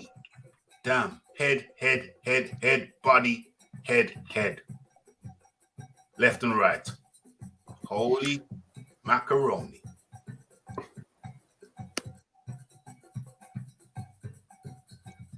Oh my gosh, look at the placement. It's just perfect, isn't it? It's why I can't get up. You just caught him exactly where you want to catch him. Look at the people standing up, though. They know. They knew. It's the way he rolls onto his back, though. You can just tell he's done. Is that what he is? Does he roll on his back? Yeah, he goes down before he's on his back with his arm on his head like that. Boom. He actually caught Archie first. But then Archie finishes it. Archie Moore. Yeah, he caught him with a left hook. It was a left hook that he took. It was a big left hook. He was. Damn. I actually feel for Yo, you. I got a question. I got a question for everybody on the panel while everybody's here. What do you guys think about this Deontay Wilder taking step aside money? I'm hearing that he might do it. This show is a Deontay Wilder free show. But since you mentioned it, you might as well have you say, bro. I didn't want to mention Deontay Wilder not once in the show. Not once. Yeah. I thought we were having a night off, yeah. We're having a night off. You know, Rafi, it's breaking news. Eddie Hearn just did an interview. He did an interview today, and he's talking about the negotiations with Tyson Fury and Anthony Joshua for the undisputed match. They're talking about Deontay Wilder is supposed to take some step aside money, and I just heard Fred from Barbershop Conversations. He's like, I think he says it's a good idea that Wilder might take it. I want to hear your thoughts, and Beeb, of course, and John. Fred from Barbershop Conversations. Whenever I hear his name. But the reason why I mentioned him, Beeb, is because he's one of the biggest Wilder supporters, and he's saying, like, Wilder should probably do it. It's not a bad idea. Isn't that your arch nemesis, Fred Barbershop Conversations? We know we made up. You know what I mean? I've been growing up since this coronavirus. You made up, man. You made up? Yeah, he's a cool guy, B. On camera? Yeah, we made up. We got a plenty of videos. We made up, man. He's really cool. Actually, B. That's I encourage everybody to talk. He's cool, B. He's a good guy. Are you kidding me? B, he's a good guy. I'm serious, bro. We gotta What's the matter? This quarantine having you change up your style now, H? What's going on? He's a good guy, man. He's actually educating a lot of people on the sport, and he's one of my. Of course, I go to your channel. Wait, Beeb. Of course, I go to your channel. I watch the Ringside Reporter. I'm here with Rafi, and I also watch Fred at night. You know what I mean? He's a good guy. What do you watch me at night? What do you watch me at night? Did you make live at night? Did you make up with 78 and all the LDVC too? No, I never talked. See, I never had a communication with 78. But me and Fred, we talk. He's a good guy, Beeb. I got to vouch for the man. He's misunderstood. He's definitely a big time. He is, man. It. He really is. I love it. I love it. Beeb, I have to be honest, there's a lot of misconceptions, a lot of people lying on his name, and I'm here to let you guys know that he's actually cool. He's a really nice guy. He does a lot of good, man. Okay. Can you believe the H Money's over here on my channel promoting another channel? Can you believe that? Can you believe the audacity? I let the guy on, and Fred paid him some money, and he's come over here to advertise Fred's channel over. No, I'm not advertising. I'm just being honest. Like if someone was saying something, Beeb did something, and put dirt on Beeb's name, I'll do the same thing. The same thing with you, Rafi. Like, you're cool. You know what I mean? I'm here. We having great boxing conversations, and I enjoy it. And he's a good guy. But my whole point is, Fred is one of the biggest Deontay Wilder supporters, and he is saying that the step aside money is not a bad idea. I want to hear the thoughts of Beeb and Raphael on this topic. All right, Beeb, take it away. H Money consistent. We talk about. I'm out of this one, H Money, because I'm not gonna comment on it. It was supposed to be a Deontay. Oh, damn! You almost got me. All right, Beeb, speak on it. Well, we talked about this earlier today, man, and my whole thing is, he's coming off surgery. I don't think he's going to be ready, so it makes sense to probably not fight him right away. Mm-hmm. So, but the thing is if he takes a step aside money, will they allow him to get back in the title shot picture, or will he get frozen out? Like, would he get a shot at the winner? That's the thing. I don't think they would. They would fight him. I'll come in on that, B, because I think AJ wants to fight him. If AJ was to win, I think they'd fight him. Do you think so? Yeah, because they know the money that's involved, and I genuinely think AJ is about his legacy. Well, and I don't think he wants any gaps on his resume. Well, here's the thing, John. Though, because of all the back and forth that has gone on between both camps, right? Do you think that AJ would be like, okay, now I'm in charge? Why should I fight you now if you don't brief?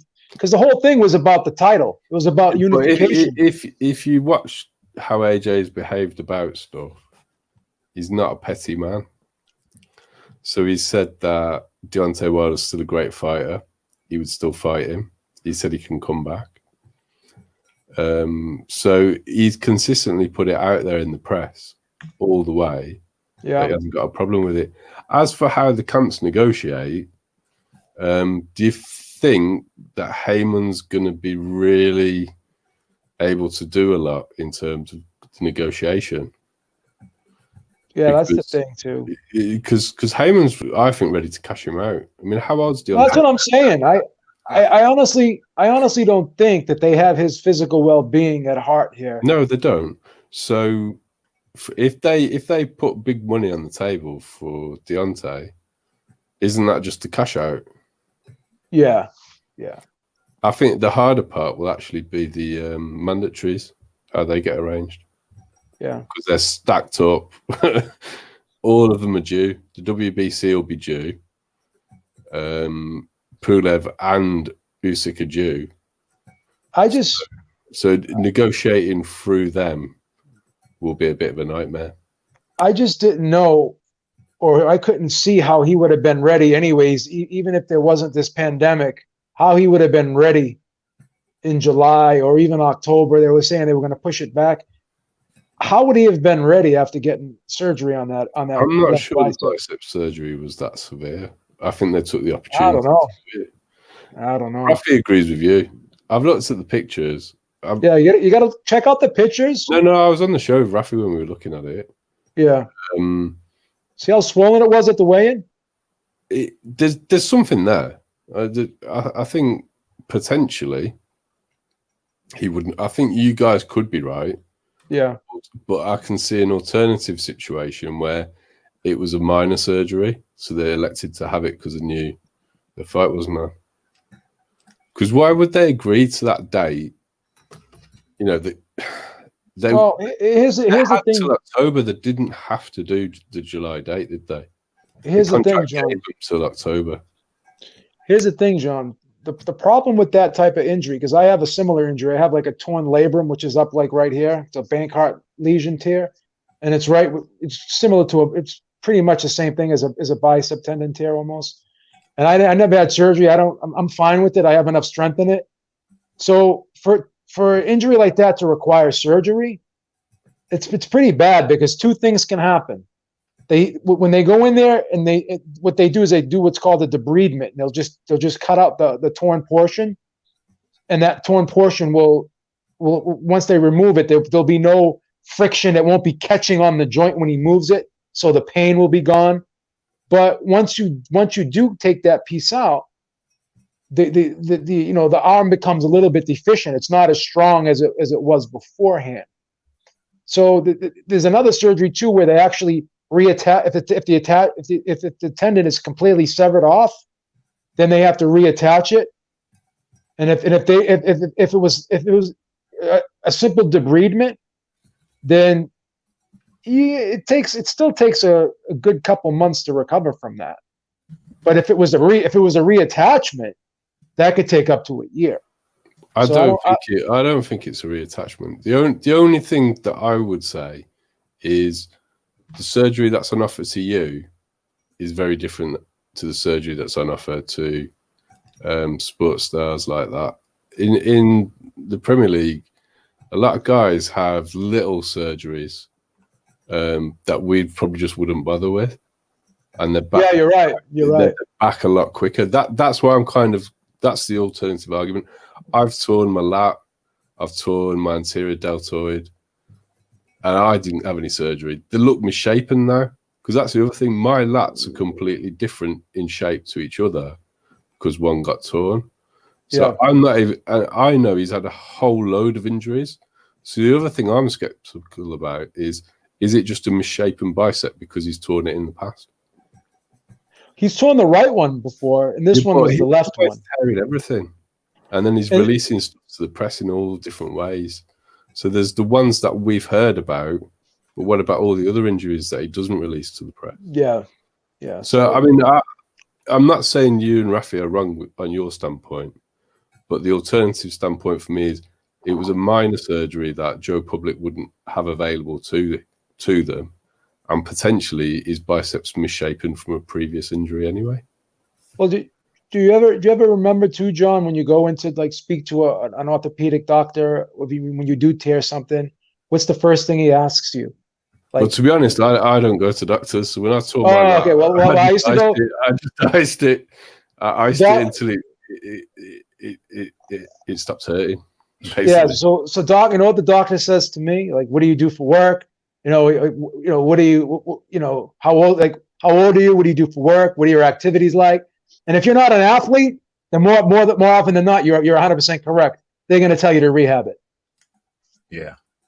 So I mean, I can see both viewpoints. That's all I'm saying, really. Oh yeah. I mean, again, it's what I'm saying is totally opinion based. I have no factual evidence. Yeah. But I think the image that Rafi came up says there's something up with that bicep. Yeah. But well, my the friend argument for me is it's just an old tear. That just this was my conclusion. He probably heard it during training, right? And he probably thought that it was a sprain. He didn't get it looked at. He thought that it would probably go down, okay? And it wasn't as bad as what it ended up turning out to be. So he went into the fight with probably maybe a little bit of a tear or even tendonitis, and maybe he just exacerbated it and injured it more, and it got worse and worse, and he didn't realize it, Yeah, I mean, that could definitely happen. That 100% could be what happened. Yeah, that's what I think would have happened. Yeah. You know what? Well, you know what else can happen? What's that, Ralph? Strange things can happen. You never know. You never really know what's around the corner sometimes. You just don't know what's around the corner sometimes. Rafi getting us back on track. Never really know what's going on sometimes, but I'll tell you what's going on. Hold on, let me make this thing nicer.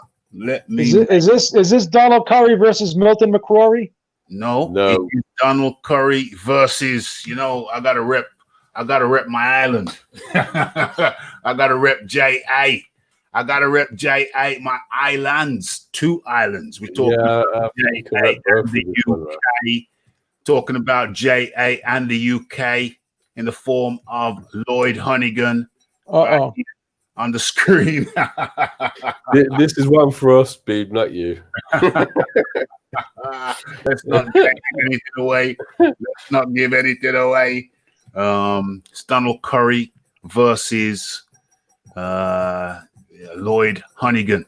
Okay, so how do I start with this one? Okay, so Donald Curry was the huge favorite with an unblemished 25-0 record, which was valued by the bookmakers at a much higher stock.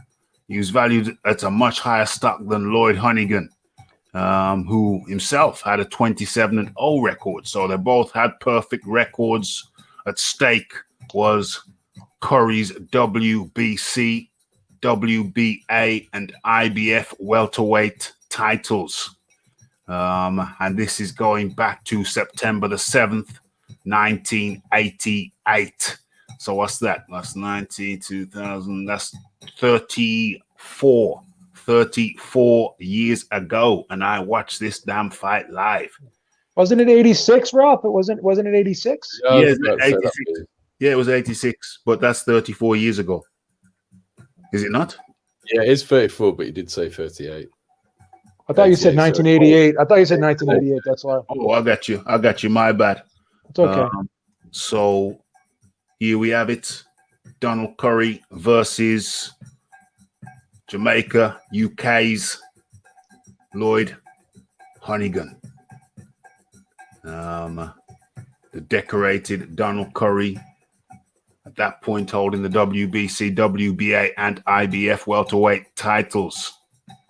And he was scheduled to go on to face Sugar Ray Leonard. Curry had previously destroyed the likes of Milton McCrory, defeated the brilliant Marlon Starling, and was rightly regarded as one of the finest boxing had to offer. So that just sets the backdrop. So now we can get into it. What are you saying, Beep? Oh, I'm just soaking it in, man. I'm soaking it in. What if you want to talk about head movement?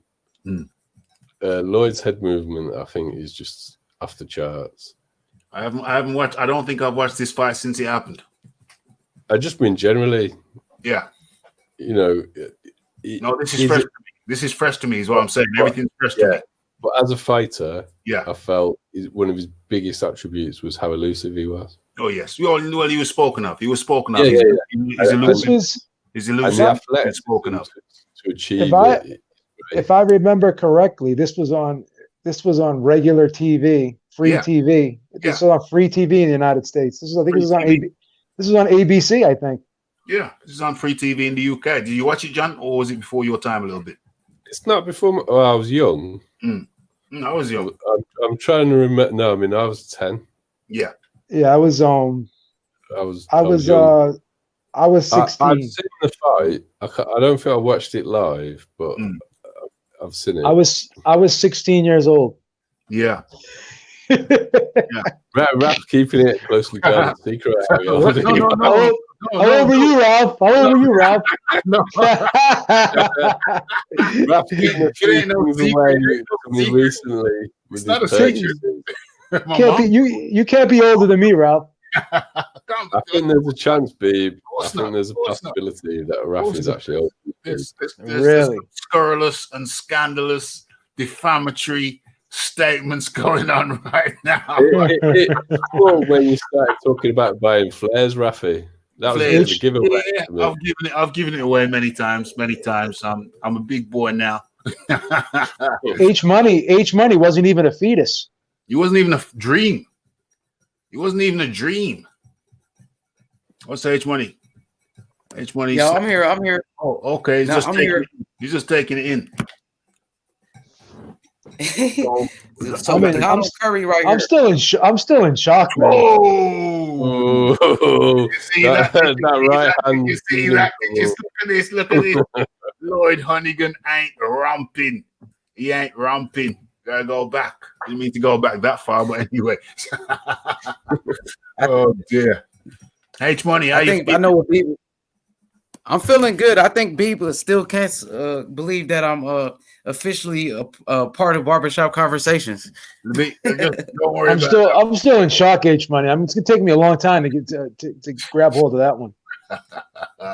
Okay. So did you make up with Ness too? Oh no. One thing about it, Barbershop, he's not a snitch. I just want to say that. Let's talk about the fight. Okay. Let's enjoy Lloyd Hunnigan at his finest. Yeah, let's enjoy Lloyd Hunnigan at his finest in his pink shorts. Come on. Yeah, no, it's pink, it's sparkly pink, Raph. That's why. Is that sparkly pink or is that lavender? That's lavender. My bad. Look how short those shorts are too, man. They're very short. Dangerously. It was the 80s. They're dangerously short. You didn't see the old football players in the 80s. Yeah, the soccer shorts. It's like the old basketball players of the 80s, right? Yeah, right. Yeah, them damn tighty. What do they call them? Tighty whiteys. Tighty whiteys, baby. Larry Bird. You see Larry Bird shorts? Yeah, damn, indecent. Okay. This was this was personal though. You see how these two guys are like going at each other right now? This is all personal. I remember the build up to this fight. Yeah, well, I think a lot of trash talking. A lot of trash talking. I think it was more personal for Lloyd. He's got his big chance now. And this and this there was the big stigma on the UK fighters, how they, you know, remember that? I think that's still there, Beav. I don't think that's gone anywhere. Yeah. Oh, I think it has Diminished somewhat, perhaps. I think it's diminished a little bit. Possibly. Tyson Fury's got even AJ's got a lot of fans over here, believe it or not. Yeah. Yeah, he's still considered to have a dodgy chin, though, isn't he? I don't Still know. got that hangover. But let's enjoy this fight. Let's enjoy this fight. Yeah, let's enjoy this fight. That's over here as well as people who feel that way too. But look who's fought. But anyway, this is a phone booth right here, baby. This is like a Hagler Hearns, man. Yeah. And no clinching. No. Or at least limited clinching. Once again, another fight with no clinching. Yeah. That's what I think is missing the most from most boxers' arsenal these days, is that genuine inside game. Yeah. They're not fighting enough. We talked about this before. They're not fighting enough to get the craft, the skill, the craft. Beautiful combination right there. That was a beautiful combination. They Wow. finished, The speed. They finished. The speed as well. The Honeyman. This is the Honeyman you're talking about. Well, he got a new nickname after this, didn't he? The Honey Monster? What was that? Well, Curry called him a ragamuffin, didn't he? Muffin man. Not knowing what that meant to a Jamaican. The ragamuffin man. Did Corey call him a ragamuffin? Yeah, he called it him in the press conference because he didn't get dressed up. The ragamuffin yeah, he meant it in the sort of... He meant it to be an insult. He didn't know that. Was he didn't know what Jamaicans viewed that to be. Yeah. That was the genre, the ragamuffin. I even forgot about that. Whoa. Look at that. Whoa. Whoa. Remember those Sasson jeans? He's got the Sasson logo on his waistband. Sasson jeans. I don't remember them. No. That was Sasson, Jordache. I'm not sure they made it over here for you. Yeah, it's an American thing. Yeah. I'm not sure we had them. I forgot. This was in Atlantic City, though. Atlantic City. Yeah.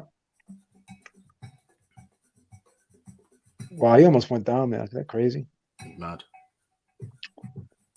Bouncing around, looking for the shot. Ducking under, coming up. Is Lloyd Hunnigan. Now Curry's trying to box from the outside here a little bit, but I don't think it's enough. He's not throwing a jab in Hunnigan's face. He's not throwing anything. No, he's just not active enough, is he? He's got a good reach advantage, and he could just pump the jab. He's letting Hunnigan do whatever he wants to do. He's letting him dictate the pace. I think it's because he's not jabbing his body enough. I think what Curry's doing right here is he's trying to load up with a big shot instead of set it up. And Hunnigan is just throwing punches. He's just keeping busy. But he's also he's not still at any point. So if you're trying to load up a big shot, the only way for me to do that is to be jabbing until you find it. Hunnigan's moving his head a little bit. He's stepping off to the side. He's not staying straight. He's not standing straight in front. He's creating angles for himself, which is good. He's just so mobile and fast. Yeah. He's like perpetual motion. Yeah. I think Curry underestimated Hunnigan a little bit here. Most certainly. Most definitely. And I think the whole world did. There were bookies that wouldn't give a betting line. I remember this fight too. I think Curry was so heavily favored in this fight. I think he was like a 3 or 4 to 1 favorite. Well, Lloyd Hunnigan put $5,000 down on himself to win publicly and got 30,000 for it. Where did he place that bet? In probably one of the casinos there. So he probably I think so. So he got quite 6. Public. So he got 6 to 1. Wow.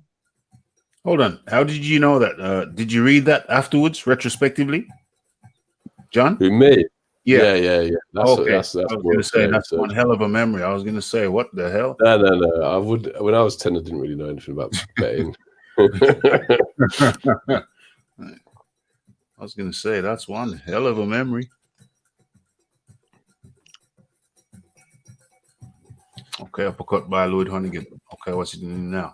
Uppercut by Curry. Curry's just being outworked on the inside. Being He's outworked. kind of being manhandled a little bit here. He is, even though he's the bigger man. Okay, so I may as well tell you now. So the word is that that's the end of round 3. The word is that Curry was distracted. He was thinking about the big money fight with Sugar Ray Leonard. And also the word is that he had some problems with the weight. Donald Curry apparently had some problems with the weight. You see him looking much larger than Lloyd Hunnigan. Yeah. He did go up to 150. Did go up to I've got 154. a few issues with all those excuses, that litany of excuses that came out of his mouth. Mm-hmm. He had trouble making weight for the Martin Starringley fight. He'd already been up before this fight and had a few fights at 154. Mm-hmm. So I think it was a perpetual weight issue. Yeah. And they're talking about how heavy he was. I think he said he was 168 pounds 6 or 8 weeks out. But that's on him. Mm. Yeah, and he was always having weight problems. Before he was world champion, he was having weight problems. Yeah. He just came out with a whole load of excuses because at the end of the day, he got beat by what he thought was a soft touch and he couldn't take it. I think so. There was a lot of talk about the weight, his weight, but like you said, that's on him. That's on him. You're world champion. You got to conduct yourself like a world champion. And yeah, you're correct. It's not for the first time. So you take the fight at the weight, you perform at the weight. You come in at the relevant weight and you perform at the weight. Or move up. Or move up. Well, he did move up, didn't he? So. Yeah, he did. I mean, I've got no, but he'd already moved up before this fight, and then he'd gone back down again. And I just think he had issues with the weight throughout his whole welterweight career, and he just used it. But once again, that's on him. Well, yeah, that's what I'm saying, and it's like, well, it was all right when you were winning the titles and you were exactly. That's kind of, well, don't take it too seriously. Yeah, I'm on that same page. I had a conversation with someone recently, can't remember who, can't remember where, but that was a big thing. Donald Curry's weight, he couldn't make it. Well, he made it before. He made it before. You signed at that weight. You got to come in at that weight. It's nobody's fault but his own. If there was any weight issues, that's his. It's crazy when fighters use weight as an excuse because they know. They know it's their responsibility to make weight. He's in the ring, so he agreed to do it. He's right there. That's like you or I going to work and saying, "Oh well, I performed shitty today because I was drunk last night." It's like, okay, who told you to drink? You know? Exactly. Imagine if we could make excuses like these guys. It's crazy. Yeah, I gotta go home. I forgot my pencil. A big right hand to the body by Curry. Uppercut on the inside by Honeygram. How you say his name? Honeygam? How you say his name? Honeygan. Okay, Honeygan with a big body shot. Right now, it looks like Curry's starting to make his adjustments in his fight right now. He's starting to get settled in round number 4. Yeah. A jab to the body by Curry lands. Yep. Curry with a 1-2, and he's starting to back up Honeygan. He's starting to back him up. Oh, big uppercut lands on the inside. From Don Curry, yeah. Big uppercut by Curry on the inside to end the round number 4. Yep. I like what Curry did in round number 4. I got Curry winning that round. Yep. Curry had a good round. He had a good round. Yeah, but it's the first one he's actually really put any work into. And I don't understand the lack of activity in all the other rounds. Honeygan is starting to slow down a little bit too. Round number 5. Curry comes out aggressive with the jab, and he's on his toes. He looks like he's starting to get settled. Jab to the body by Curry lands, and he brings it upstairs. Big jab upstairs by Curry, backing him up. Now Curry's starting to dictate the fight. Honeygan fires back with an over the hand right, but he misses, and they get in a clinch. Right now, we got Honeygan throwing a wild left hook. He just missed it. Curry with a jab upstairs. Boom. Right, 1-2. Whoa. Oh, wow. Whoa. What the hell happened there? There's a double uppercut, I'm pretty certain. I want to see that again. That was some lovely inside work. Wow. What the hell happened there? Sorry. Nope. I need to deconstruct that. I think it's a left-right uppercut, isn't it? Oh, Go a little bit further back, Robbie. A little bit further back. Yeah, I'll go back a bit. Yeah, Honeygan's punching uppercuts to the body, but as he's doing it, he's lifting his head, and Donald Curry's head goes up about 3 times. 1, 2, 3. Boom, boom, boom. Just it's a reverse headbutt, but it's only through the fact that Honeygan's punching at the same time, and he lifts his head as he does it. Unintentional. Just boom, boom, boom. So he gets knocked to the body and the head at the same time. Does Don Curry's coming up right now. Ooh, jeez. 1, 2. Honeygan, like he started roughing him up. He started roughing him up, getting aggressive, real aggressive. Getting aggressive with him. He's Honeygan. Lloyd was an aggressive fighter. Yeah. He's got the record for the fastest knockout, hasn't he? Yeah, he don't mess about. He said he don't. I don't know if he said that. No, he said you don't get paid overtime. He did say that, didn't he? Yeah, that's a Lloyd. That's a Lloyd phrase. Yeah, I was just about to say you don't get paid overtime in this game. See, this is the fight that Curry wants. He wants to fight on the outside. He wants to make this a boxing match. And on the other hand, Honeygan, he wants to make it a street fight. He wants to make this a brawl. So you got to fight between a puncher and the boxer. The classic fight between a puncher and a boxer. Oh, right hand by Honeygan lands. Curry got to keep it on the outside, man. You don't want to stand and bang with this guy. Honeygan is going for the knockout. He's getting tagged with the right hand from the outside too. So yeah, nothing he's doing is working right now, to be honest. It's the speed. He's kind of like another looping overhand, right? Isn't it? Yeah, he looks really flat. There definitely was something off here with Curry, but he did look flat. He did look. You don't think it's the fact he just got beat up in the first round? Yeah, the pressure. I mean, he put a lot of pressure on him early, and I think it hurt. I think he did put a beating on him in that first round. He was landing some hard shots on again. He kind of wore him down. And if you notice, he's not forgetting to go to the body here too. Mm.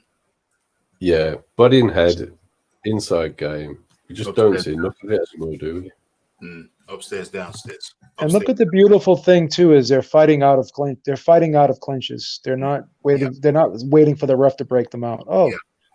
Curry just landed a nice little left hook. He did. Damn. But Honeygan comes right back. You can tell that Honeygan's shots are doing more damage though. Yeah. I think the way that Lloyd's always moving is taking something off Curry's shots as well. Because he's never still. I mean, boom, big left from Honeygan, big right. A lot of those misses, the hooks.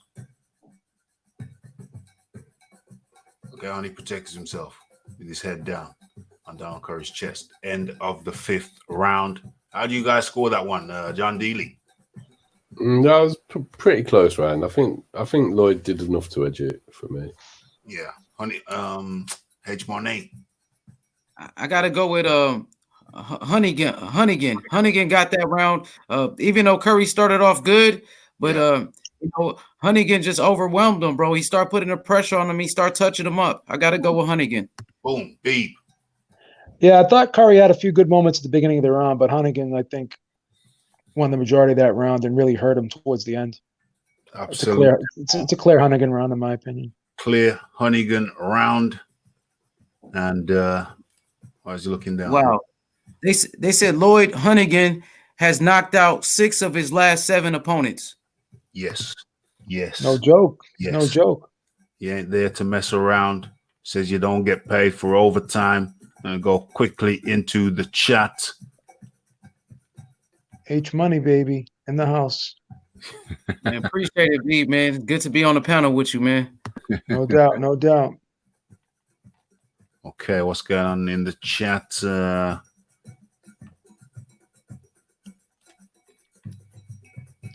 Another Smarty Jones is hilarious, man. He's a funny guy. I like Smarty Jones is funny, man. He's a funny guy. What's going on? Fighters always want to fight, and usually when they can't anymore, they want some form of escape. Bellew is depressed at the moment and looking to fight Ruiz. He ain't looking to fight no Ruiz. Well, I got to say one thing about Bellew. I mean, he put up a great fight. I had him winning that Usyk fight before he got stopped. That was a great performance. It was. What a great performance that was. It was. That showed me that he still had something left. Yeah. He wanted to continue. If he wanted to continue, he needs to have enough self-discipline to at least make cruiserweight, because he's just not a heavyweight for me. Yeah. And that's the biggest indication that he's kind of checked out. The fact that he can't even be bothered to make the cruiserweight limit. UK women use their main career as a stepping stone to their retirement plan, which every boxer. UK women use their main career as a stepping stone to their retirement plan, which every boxer should before turning pro. What does that mean? I have no idea what that means. I was going to ask you that. What does that mean? I have no idea. Damn, we're gonna have to leave that alone. You're gonna have to. Sounds a little dodgy, man. I don't want. I don't know what the hell that means. Okay, I'm confused. That seems rather bizarre. If you wanna leave that as a mystery, you can do. Or if you want to clarify the mystery, I would appreciate it. I'm gonna leave that one alone. Yeah, I'll leave that one alone. I don't want to get in trouble. Me neither. Round 6, and out comes Lloyd Honeyghan, leaping left, leaping jab. Okay, jab, jab, jab, jab. Fast, quick. From Lloyd Honeyghan. It's quick. Curry looks like he's starting to slow down even more now in this round. Yeah. Hook, two left hooks. I think he's got badly hurt at the end of the last round, didn't he? Yeah. I think the body shots are starting to pay dividends. Yeah. I think he looks like he's a little bit surprised at the pace too. This is a fast-paced fight, you know. I remember him being shocked. I remember when I originally watched it as a kid, him thinking Curry looked shocked. Yeah, he looked shocked. I remember he looked shocked at the ferocity of Lloyd Honeyghan, taken aback. I just don't think there's a lot of welterweights that fought at his pace. Yeah. And that's the power as well. Because he's not like he's a big welterweight, Lloyd, is he? He's only a little one. Yeah. But it's good for the weight. The weight suited him, it seems. Well, he could bang at the weight anyway, so what's the problem? Yeah, totally. I remember Curry looking kind of forlorn. I'm seeing it here. I think all that overlooking the fight as well, potentially. Yeah. You get a nasty surprise. Nasty surprise. And a nasty cut, too. Ref just wiped it with his hand. That ref is gangster, huh, man? Gangster. Wiped the blood with his hand. Good thing it wasn't Tommy Morrison. That ref is grimy. Before that was widespread potential of that. That ref is grimy, man. He's grimy. Grimy, don't care. Swiped it off on his hand. He's got gloves on, has he? No.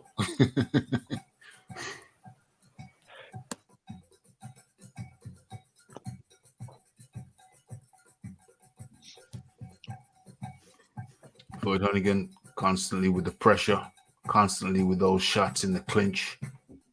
It's not even a clinch when they're together, when they're locked up together. Nice right there by Curry. Well, Honeyghan caught on the top of his head. Big right. Oh my gosh. Big hooks from Honeyghan. Curry is hurt now, man. Yeah, he's definitely hurt. If he wasn't hurt before, he's hurt now. But he lands a big shot to the abdominals. Uppercut from Curry. One to the liver. The other side again. These are some brutal shots here. Brutal and definitely that forlorn looking. Look at him. Look at him going back to his corner. It's almost like he's forlorn. He's kind of resigning here. Yeah. It's almost like, damn. This is bad. H1 night.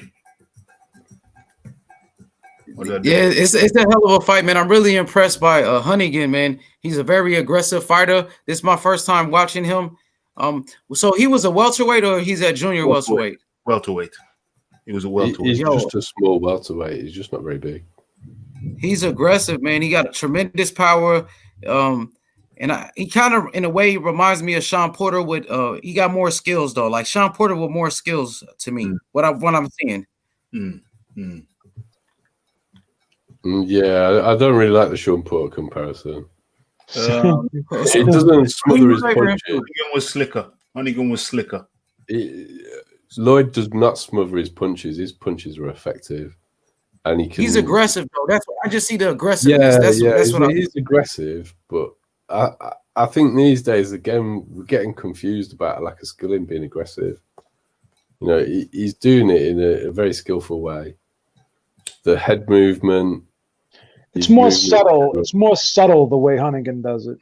Yeah, and he's in position to throw punches properly, which is my gripe with Porter. He just smothers all his own work. What the hell's going on? Why? But I think what Beeb said about what he was saying when he was walking into his corner was correct. Why Hunnigan lying on the ground? Why was Lloyd Hunnigan lying on the ground? I got to do a quick replay on that. Got to get a quick replay on that. Lloyd Hunnigan's lying on the ground. What's going on? He retired on a stool. Ralph. Man finished. Did he? Go on. Let's see this play out. You got to remember this, Ralph. Come on now. I remember that. I was at the barber shop. They had this fight on the television set. I was getting a fade up. Hey, I'm doing this for theatrics. We're doing this for theatrics. We're doing this for the people. We're doing this. I held my tongue when Beeb said he looks like he's resigning when he's walking. Beeb didn't know what I was doing. Beeb actually said when he's walking into the corner, he looks like he's resigning to his team. I tried to give you the hint, Ralph. I just kept my mouth shut. I'm like, yeah, it doesn't look like he's resigning. That's exactly what he's saying. I did that, John. You see how I did that subtly, John? I like it, Beeb. It's always good to slip him in there. Hey, good work.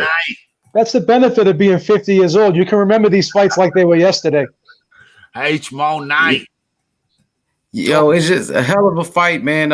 So the fight is over now, huh? He just knocked him out. What happened? He tried on his stool. H, back in the day, this is when we had wooden televisions. We had those wooden floor televisions, the consoles. Remember those? Yeah. Ralph, you remember those? I remember that. I remember all of that stuff. This is back when we had 8-tracks. This is back when we had 8-tracks. If you said MP3, we wouldn't even know what that was back then. Yeah, what the hell's an MP3? That didn't exist. Cell phone? What are you talking about? Cell phone? We were sitting there using the friggin'. We was lucky to have a house phone. We're using the payphones. Exactly. Dropping dimes in the payphones. Exactly. So he knocked him out. He finished him off. Quit on his stool. He just the last round. Last round played off. Come on, man. Yeah, man, on his stool.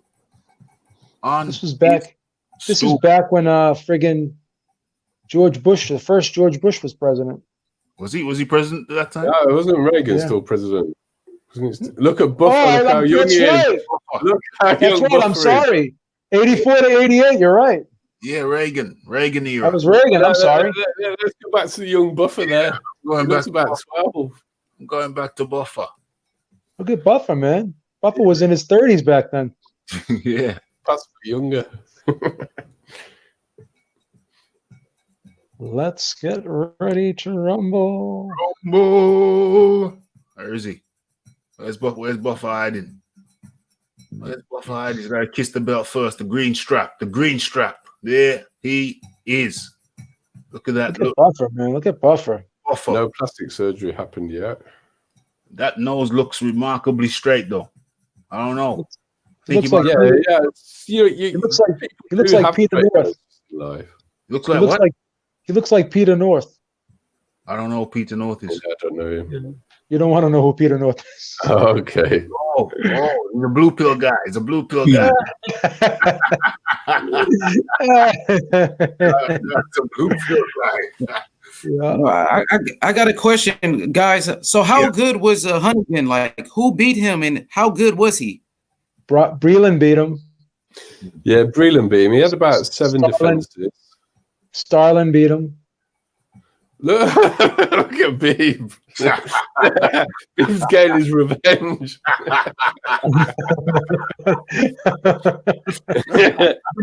Vinny Paz beat him. Damn, Dickie Davis. Look at this. You guys won't know who he was. Look at this. You won't know him, but he was Dickie Davis with that little thing, that little white thing at the front. You know, that was his thing. Look at this guy. Dickie Davis. looking like a soup sandwich over there. Sports presenters in the 80s, that's how they were. Him and Des Lynam. Same haircut. Yeah, that's how the mustache as well. The mustache was essential. That's funny. The mustache. He was around for decades, this guy. Ralph, you're making me show my age here, remembering all this stuff, man. Well, you know, you're the big brother to your channel, so. I don't know, Rafi. I am wondering if. Less of that, John. Less of the John. You have got me wondering. Less of the John. I'm just a young boy. How old were you when you watched this fight, Raf? Say again? How old was I? Yeah. I was in between your age and in between Bean's age. I'm the middle brother. Ralph ain't older than me, but I don't think. No. John's trying to defame my name. He's trying to defame my name. Anything. I just know that anyone of my age group would have died a death if they'd have gone off to buy a pair of flares. Oh, I love my flares. John, how old are you? Are you still in your 30s, John? Huh? Are you in your 30s? I'm nearly 44. Oh, you're 44? Oh, I thought you were young. 44 in 2 weeks. Okay. 2 weeks. Okay. Yeah, I was 10 when that fight happened. 76 B. Oh, okay. I'm the big 5-0. Big 5-0. Big brother. It's all good. Bill. All good. Din. For real, Beef? The big 5-0, Daddy. Big 5-0. Man, Big 5-0. I still got my hair here. Look at this. Big 5-0. Don't have too many. I have a few grays, but not too many. Not too many. You healthy, bro. You know what I'm saying? You just like one of these young guys out here, man. Think so? Hell yeah, you moving just like got the young guys.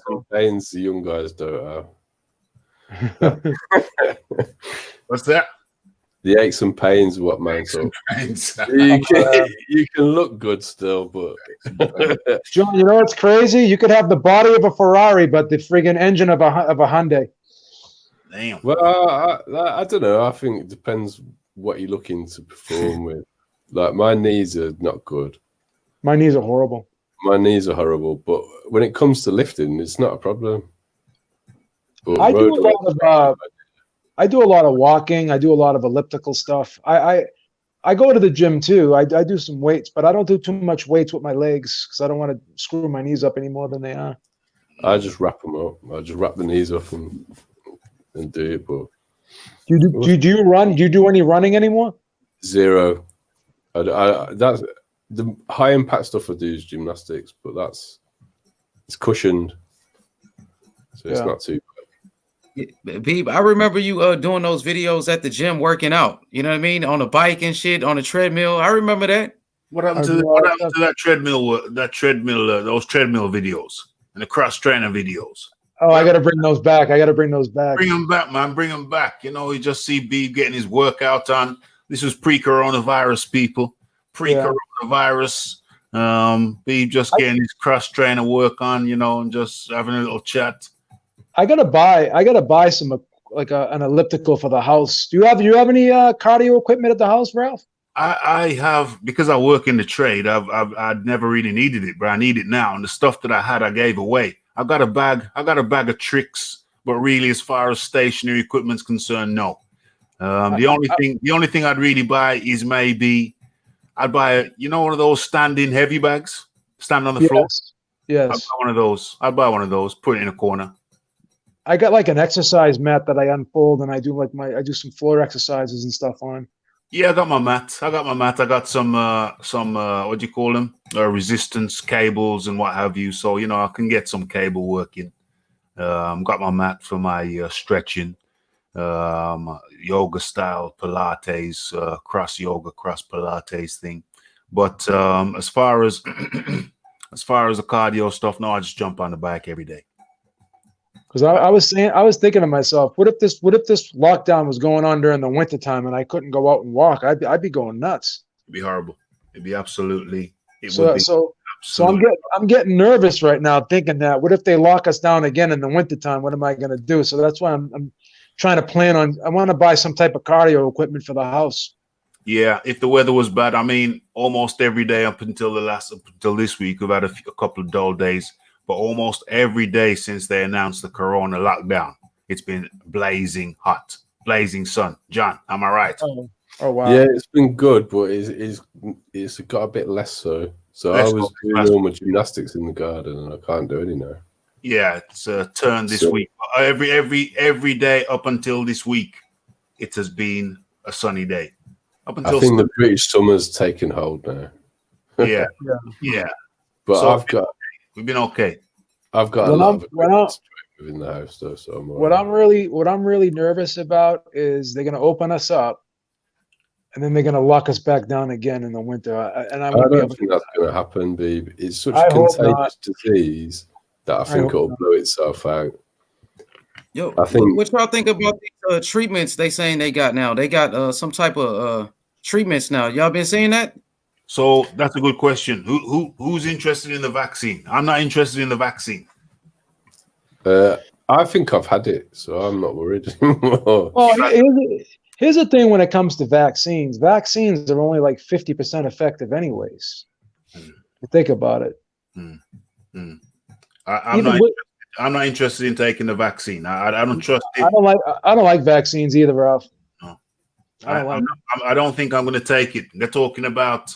I heard some people say it's going to be compulsory.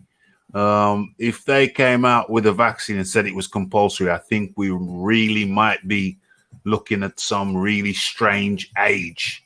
Because when you get to a stage where something is compulsory, injection. Did you have polio when you was at school? Did you have the polio injection? The only jabs I had was when I was a kid, so I think I would have had that. Yeah. Yeah, so like polio's pretty much been wiped out due to the vaccine. Yeah. The effectiveness of vaccines is very variable depending on which it is.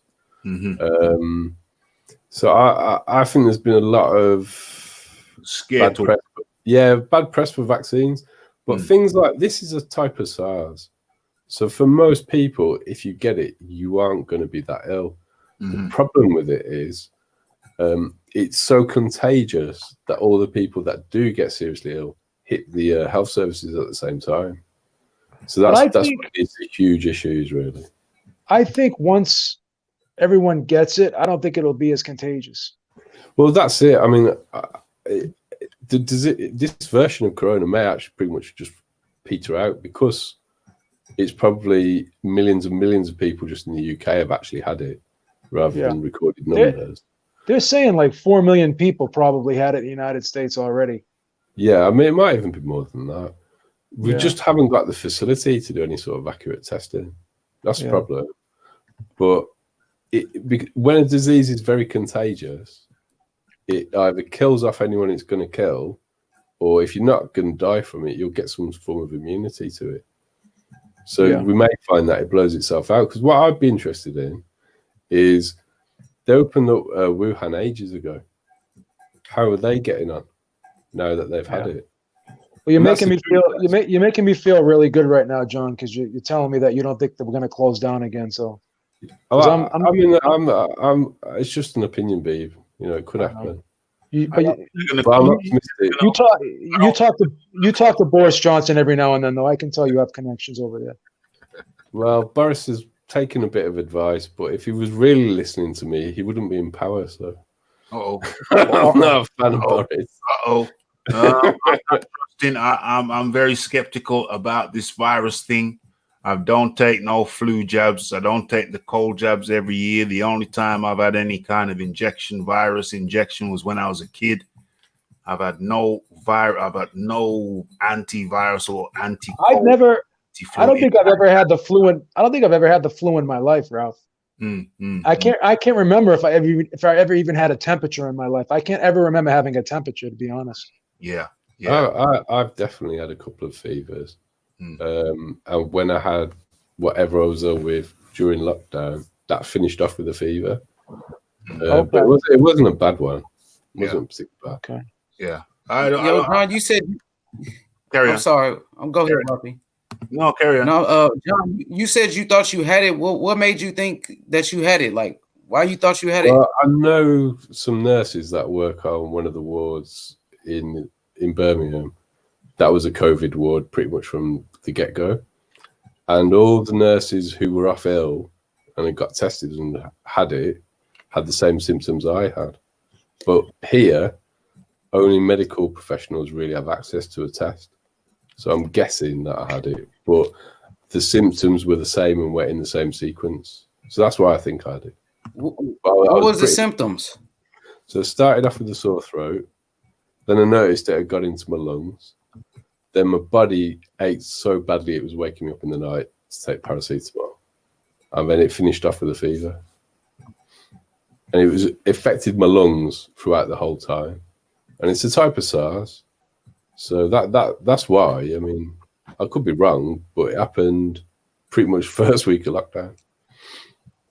You never know, man. You never know. So I think that a certain amount of people have to catch these kind of things. I'm not interested. There's been too much scare talk about it. I'm not comfortable with the vaccine. I'm not saying other people shouldn't have it. I'm just saying. Well, they've not developed it yet, Raf, so you got a bit of time to get too worried. Got a bit of time. I'm not interested in vaccines. I think that we'll see the true effects of this pandemic before the vaccine's available. Yeah. And we may find that it's blown itself out. And really, unless there's some sort of cross. So with the vaccine, it can give you immunity to more than one virus. Well, the thing for me is that this vaccine is a rushed vaccine. Seems like it's a rushed vaccine. You know what I'm saying? Are they different? That won't be compulsory if they rush it out like that because there won't be enough of it. Yeah. So when you develop a vaccine, it isn't just whether it works; it's how we're going to manufacture it on a large scale. How are you going to manufacture? Are there different levels of vaccine, like 10 being a great vaccine, like 1 being a mediocre vaccine, 5 being it's a pretty decent vaccine? I mean, is every vaccine at level 10? Definitely not all equal. They're not all equal. All vaccines aren't great. You get the Cadillac package, Ralph. Yeah, man. When they come up with is that good? The platinum, gold, silver, and bronze level vaccines, right? When they get to the platinum level vaccine, then I'm not a vaccine guy. Everybody else, do what you want to do. I'm not giving medical advice. This is not medical advice. Do what your family physician recommends. And you know what? I don't want to go too far away from where we've been because we've been to a great place. I don't want to go downhill. I want to finish on a high. And we just seen two great fights. We have come to the end of the show. It's been a great one. I want to shout out everybody who came into the chat. I want to shout out who donated. AK Jr. for the super chat. I want to shout out Justin Trouble for the super chat. I want to shout out Lisa Bayliss for the super chat. All of you are very, very kind. These things don't pay for themselves. So all of those super chats go straight back into the channel. Me, I do a lot of live streams, so I have to pay for the streaming service to bring you the entertainment, to get the togetherness into the boxing community. So I want to give a big shout out to everybody who came into the chat. And of course, I'm going to extend the courtesy to have our esteemed visitors give their final words. And we're going to start off with H-Money. Controversial H-Money causing trouble, causing mass hysteria in your area. That's a little bit of East Coast rap for you. One of those East Coast rap for you. I can't remember who said that, but it's mine. It's mine's. It's mine's. It's mine's now. H-Money. Yes, sir, man. Shout outs to Raphael Dawkins, man, on a hell of a show right here, man. It was a great, great show, great debates we had today. We watched some classic fights. I really enjoyed that Archie Moore fight versus Darrell. It was a fight I've never seen before, so I'm learning, and I enjoyed talking boxing. And shout outs to Habib, man, ringside reporter. And make sure you guys hit the like button, share the video, subscribe to the channel. And man, it's just an honor and a privilege to be here, man. Thank you guys. Appreciate it. That was, thank you very much, H-Money. Thanks for behaving yourself. We show people how we can bring controversial people in and have them conduct themselves in an appropriate manner. Okay, H-Money, thank you, and enjoy your weekend. Speak to you soon. Okay, and then there were 3. Babe, good to have you over here. It's always great to be here. I'm so glad to see H-Money again. I never even knew what H-Money looked like. He kind of looks like Steph Curry a little bit, doesn't he? Actually, I think they're related. Yeah, he looks just like Steph Curry. But I'm glad to see that he's calmed down. He's nice and relaxed now. Maybe this pandemic made him think twice. It made him appreciate life a little bit more. He's actually made up with the barbershop conversations. I'm not going to go there. But yeah, this was a great debate. It's great to watch these old fights. Like I said, it makes me realize how old I am, because these fights seem like just like yesterday. But yeah, it's glad that we can do these little shows every now and then. And I've continued to watch your show, and I continue to follow your show, and I encourage everyone to support the show, like, subscribe, and donate to the super chats, because Ralph puts in a lot of work, does a great job. And he allows a lot of people on his platform, which a lot of other people do not. So, continue to support the channel. And I thank you, as always, for letting me be a part of the discussion. And that was Beeb from Ringside Reporter, friend of the channel. Beeb, thank you very much. Right, I will be speaking very, very shortly. Take care, John. Take care, Ralph. I'll see you guys. Take care, bro. See you soon, All right, guys. And then there were 2. Been a good one, John. Yeah, I've enjoyed this. Yeah. You're doing great work with these old fights. Well, it's getting it out there for people to see what people could really do. We're doing the work. We're doing the work, putting the work in, letting people see, opening people's eyes. And a lot of times I just watch a couple of rounds. To get the flavor of a fight if I've not seen it before. I just do a couple of rounds. If I have seen it before, I still just do a couple of rounds. I do 1 round. So it's still enjoyable for me to watch it in real time. Yeah, I mean, I like to watch all fights a few times with no commentary.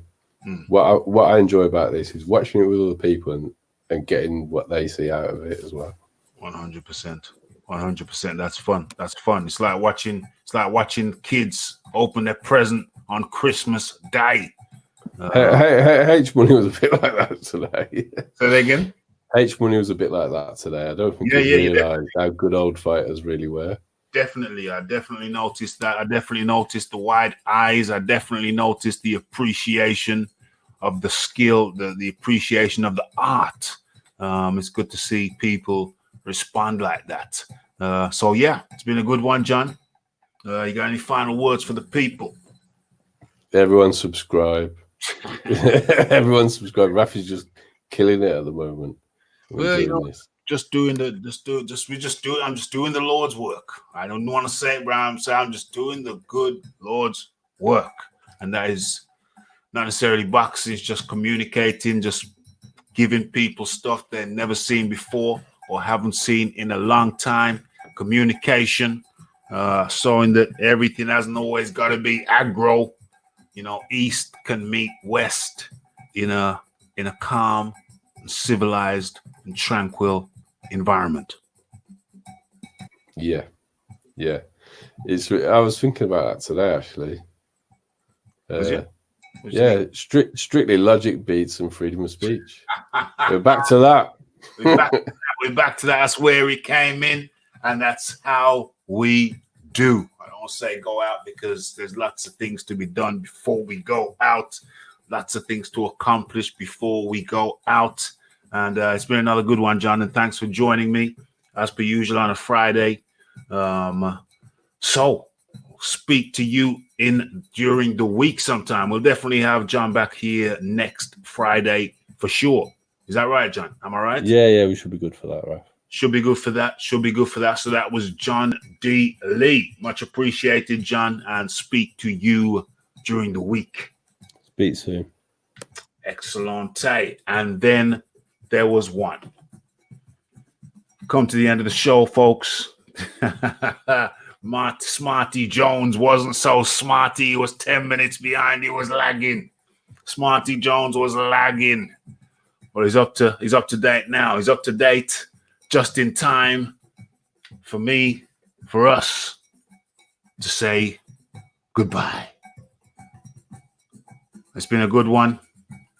Thank you for everybody in the chat. Thank you for everybody who jumped on the panel. I might not remember everybody, but if I can remember correctly, we had Battle Rifles. We had the Fight Doctor.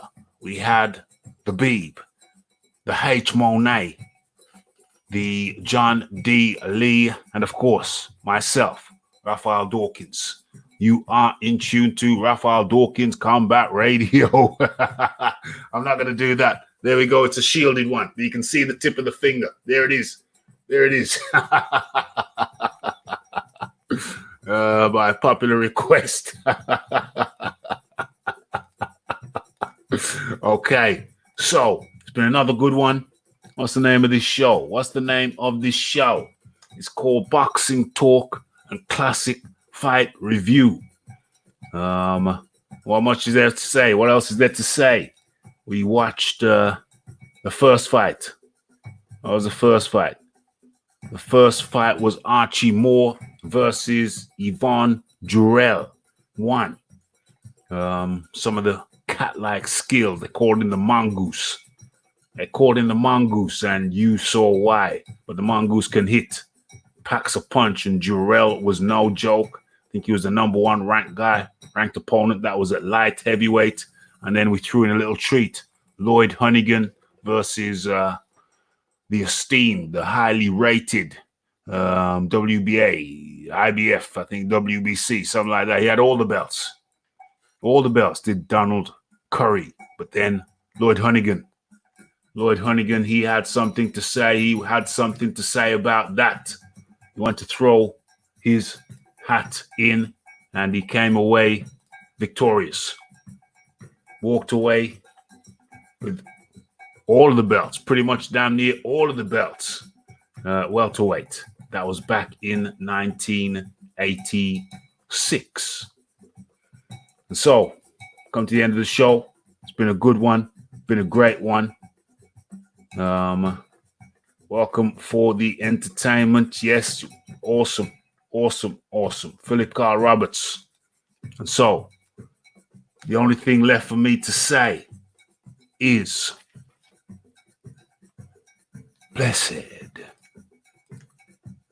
Oh, see you on Monday. We're going to have a debate night. There's going to be lots of debates on Monday, so don't miss it. Battle Royal. Monday, Wednesday, we're being honored by the return of Rick Glazer. And then next Friday, we're going back to Boxing Talk and Classic Fights. So, it's the like, it's the subscribe, it's the comments, it's the shares, and it is the hitting that bell icon. Stay updated with news and notification. And the only thing left for me to say is